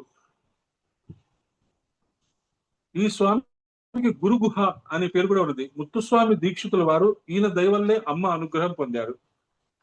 కాబట్టి రమణ మహర్షి ఏదో హూయామై అన్నంటున్నాడు కదా, అదో సాధన, దానివల్ల ఏమొస్తుంది, హూయామై అనుకుంటే వస్తుందా అని అనేవాళ్ళు కూడా చాలా మంది ఉన్నారు. కానీ ఆయన చెప్పేది ఏంటంటే మౌనంగా ఉంటూ నేనెవరు, నా పని ఏంటి, నేను ఎందుకు వచ్చాను ఈ భూమి మీదకి అనేది తర్కించుకుంటూ ఉంటే ఖచ్చితంగా అది తెలుస్తుంది. సుబ్రహ్మణ్య స్వామి అది ఇస్తాడు మనకి. గుహయందు ఉన్నవాడంటే జీవుడు. గుహనము అంటే కప్పబడుట అని అర్థము. మన శరీరం కూడా గుహ, అందులో మన ఆత్మ ఉంటుంది. ఎప్పుడైతే ఆ సుబ్రహ్మణ్యుడు 6 ముఖాలతో వ్యక్తమయ్యాడో అప్పుడు అమ్మవారు 9 మంది దాదుల్ని ఆయన దగ్గర పంపించింది. ఆ 9 మంది దాదులు అమ్మవారి నుంచే వచ్చారు. ఆ 9 మంది దాదుల్ని గుహాంబలు లేదా స్కందాంబలు అంటారు. వారి పేర్లు స్కంద, స్కందాపస్మార, శకున, రేవతి, పూతన, అందపూతన, శతపూతన, ముఖకుండిక, నైగమయ్య. ఈ దాదులు వెళ్లి ఆయనకి పోషణాదులను చూశారు. అంత శక్తివంతమైన వ్యక్తిగా వచ్చిన తర్వాత ఆయన్ని పోషించడానికి 9 మంది దాదుల్ని పంపిస్తుందట అమ్మవారు. తర్వాత ఆయన చక్కగా బయటకు వచ్చినప్పుడు రానాయన అని అమ్మవారు ఎత్తుకుంది. ఈ దాదులందరూ అమ్మవారి అంశస్వరూపులే. వీరి పేర్లు ఎప్పుడు అనుకున్నా పిల్లల్ని రక్షిస్తూ ఉంటారు. గుహాంబ అంటే దాదుల రూపంలో ఉన్న తల్లి అని అర్థంలో కూడా చెప్పుకోవచ్చు. తర్వాత నామం గుహ్య రూపిణి. సో పిల్లలు పుట్టడము, లేడీస్ ప్రాబ్లమ్స్, వీటన్నిటికీ బాస సుబ్రహ్మణ్య స్వామి. అంటే పిల్లలు పుట్టకపోవడం అనేది కూడా ఒకసారి ఏం చెప్తారంటే పాము వల్ల అలా జరిగి ఉండవచ్చు, పాముని ఏదో హింస చేసుకుంటే అలా జరిగి ఉండవచ్చు అంటారు. అప్పుడు సుబ్రహ్మణ్య స్వామి ఆరాధన చేస్తే ఆ దోషం ఆయన తొలగిస్తాడు. అది మనం బాగా గుర్తు చేసుకోవాలి. కానీ సుబ్రహ్మణ్య స్వామిని అంతటితో లిమిట్ చేయొద్దు. ఆయన ఏదో పిల్లల్ని ఇస్తాట, లేడీస్ ప్రాబ్లమ్స్ చూసుకుంటాట, మగవాళ్ళని అసలు పట్టించుకోట, అలాంటి అనవసరమైన విషయాలు వద్దు. నేను కూడా సుబ్రహ్మణ్య స్వామి ఆరాధకుడిని. నేను కూడా చాలా సంవత్సరాలు నేను సుబ్రహ్మణ్య స్వామి ఆరాధన చేసి, నాకు మంత్రం ఇస్తే ఆ మంత్రం ఆరాధన చేసి నేను ఆ స్థానానికి వెళ్ళి నమస్కారం చేసుకొని వచ్చిన వాడిని. కాబట్టి సుబ్రహ్మణ్య స్వామి, శ్రీ విద్యకు సంబంధించిన వాళ్ళు సుబ్రహ్మణ్య స్వామి ఆరాధన చేసి తీరవలసిందే. తర్వాత గుహ్య రూపిణి, శ్రీ గుహ్య రూపిణి అయిన జ్ఞానప్రదాని అయిన గుహాంబ గుహ్య రూపిణి, గృహముగా ఉన్నది. తిలతైలవత్ దారు వహ్నివత్, నువ్వుల గుంజలో నూనెలాగా, కట్టెలో అగ్నిలాగా, పాలలో వెన్న వలె సర్వత్రా ఆవిడే వ్యాపించి ఉన్నది. ఇదం గుహ్యతమం శాస్త్రం అని కృష్ణ పరమాత్మ భగవద్గీతలో చెప్తాడు. రాజవిద్య రాజగుహ్యం అనే చాప్టర్ లో ఇది ఒక గుప్త విద్య, గుహ్య విద్య, దీన్ని జాగ్రత్తగా అర్థం చేసుకోండి అని చెప్తాడు. గుహ్య రూపిణి అంటే వేదాంత విజ్ఞాన స్వరూపిణి. వేదాంత విజ్ఞానమే సరస్వతి, శాస్త్రమయి, గుహాంబ, గుహ్య రూపిణి. శాస్త్రమయి అన్నప్పుడు శాస్త్రాలు, శాస్త్రాల్లో ఇంపార్టెంట్ వేదాంతము. ఆధ్యాత్మిక అన్ని విద్యల్లో ఇంపార్టెంట్ ఆధ్యాత్మిక విద్య.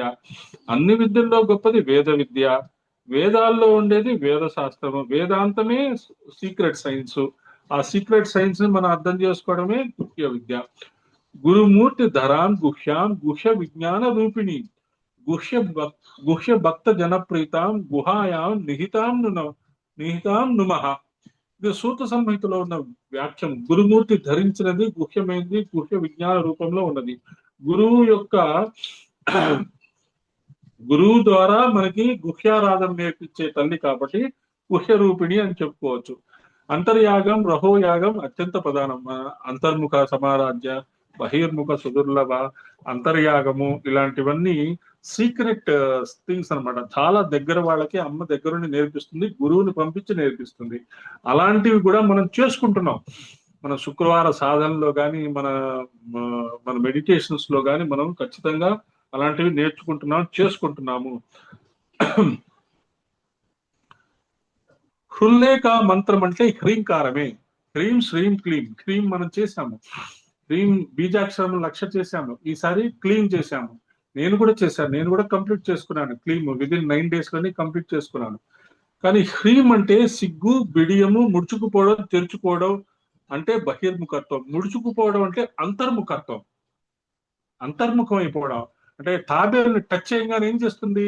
దాని తల 2 చేతులు 2 కాళ్ళని లోపలికి తీసేసుకుంటుంది. దాని పైన ఉండే దాని ముట్టె అంటారు కదా, అది చాలా బలంగా ఉంటుంది.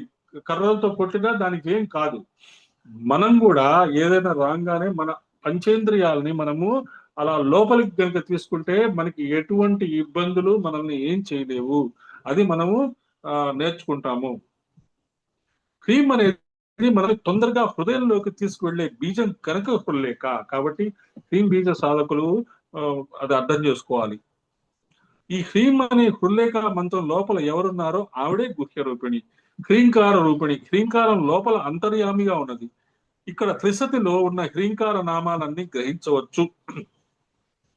లలితా త్రిశతి కూడా మనం చదువుకున్నాము. లలితా త్రిశతిలో మనం అర్థం చేసుకున్నాము. అదంతా కయేయిల హ్రీం, హసకహల హ్రీం, సకల హ్రీం శ్రీం అనే అక్షరాలతో సకల హ్రీం అనే అక్షరాలతో స్టార్ట్ అయిన సెంటెన్సెస్ అవి. ఆ గుహ్యమైన విద్య మనకి ఎలా తెలియజేయబడుతుంది? గుహ్యము అంటే అతి రహస్యము. ఆ రహస్యం అన్నింటిలో ఉన్నది. అలాంటి రహస్యాలని మనం ఎన్నో చర్చించుకుంటున్నాం, చేసుకుంటున్నాం. అది జాగ్రత్తగా గుర్తుంచుకోండి. కుండలో గాలి నిజమే కావచ్చు, కుండలో బంధింపబడిందా? కుండ వల్ల గాలి కుండగా ఉన్నట్టుగా కనపడుతుంది, కానీ ఉపాధులన్నిటికీ చైతన్యం ఆవిడే. తర్వాత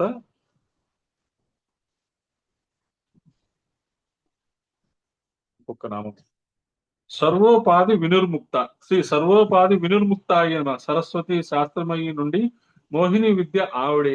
మోహం నుండి బయటపెట్టే శాస్త్ర విద్య కూడా ఆవిడే.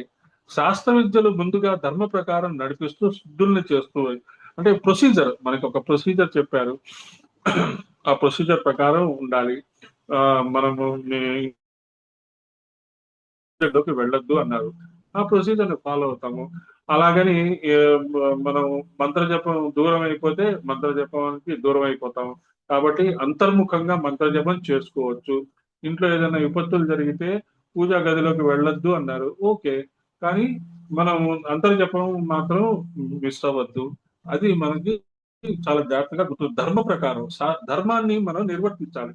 ఇప్పుడున్న పరిస్థితులని మన వాళ్ళు ఎలా చెప్పారు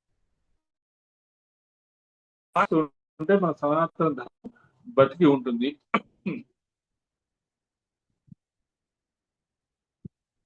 తర్వాత సదాశివ పతివ్రత. శ్రీ సదాశివ పతివ్రత అయిన సదాశివునికి పతివ్రత. సదాశివుడు అంటే ఎల్లవేళలా శుభస్వరూపుడు.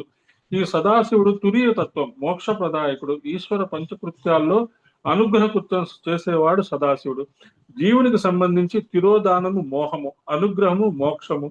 దీని గురించి మునిపే వివరంగా చెప్పుకున్నాం. సృష్టి స్థితి లయలు అందరికీ ఉంటాయి.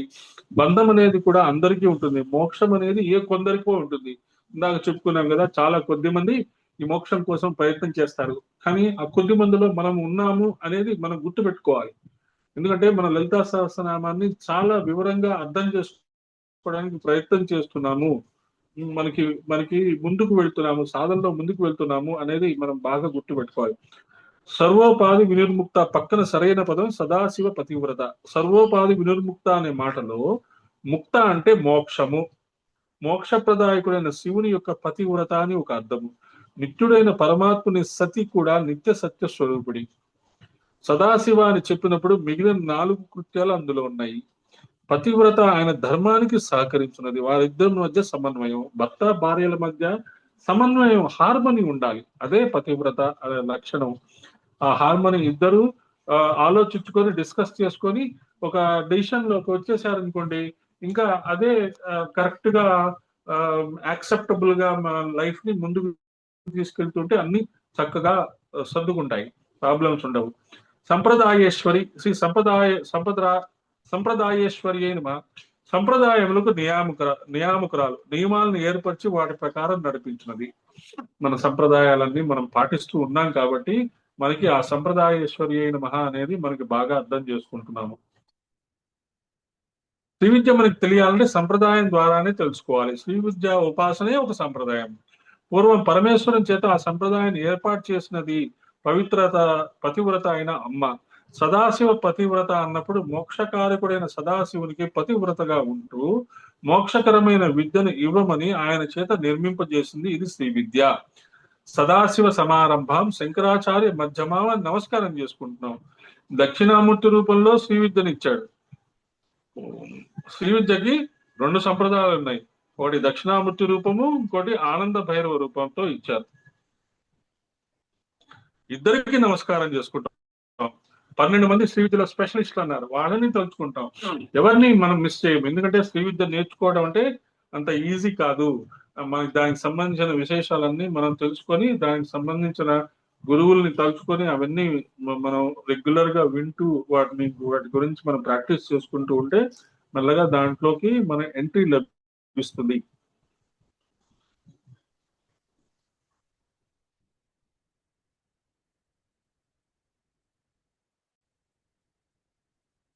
ఇక్కడ ఒక పరంపర చెప్తున్నారు చూడండి. సంప్రదాయములకు ఆవిడే నాయకురాలు. శంకర భగవత్పాదుల వారు భగవద్గీత భాష్యం రాస్తూ మొట్టమొదటే చెప్పారు, అనుసంప్రదాయవిత్ సర్వశాస్త్ర విదపి మూర్ఖవ దుపేక్షణీయ. సంప్రదాయం తెలియని వాడు ఎన్నో శాస్త్రాల్లో పండితుడైనా వాడు చెప్పే మాటలని మూర్ఖుల వచనాలని కింద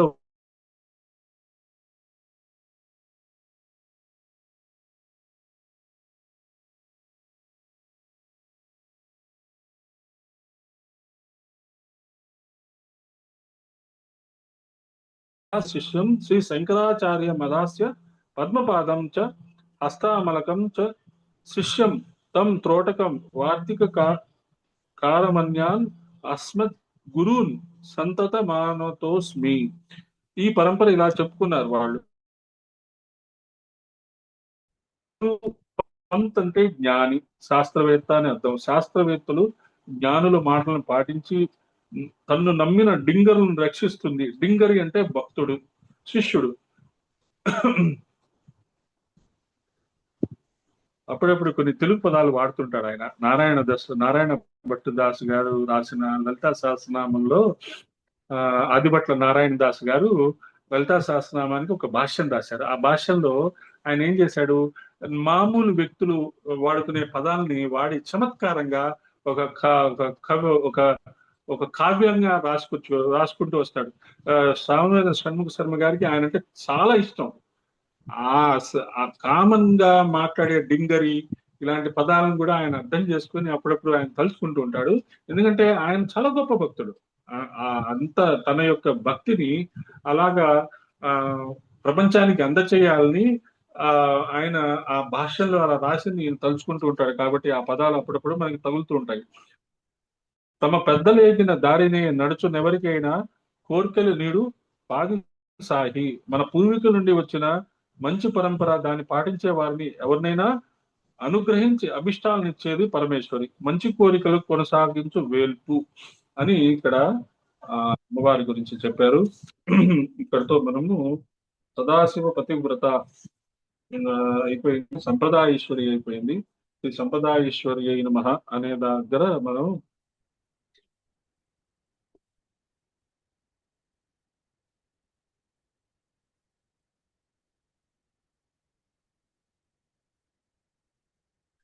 స్వస్తి ప్రజాభ్య పరిపాలయంతో న్యాయేన మార్గేణ మహిమహేషాః. గోబ్రాహ్మణేభ్యో శుభమస్తు నిత్యం.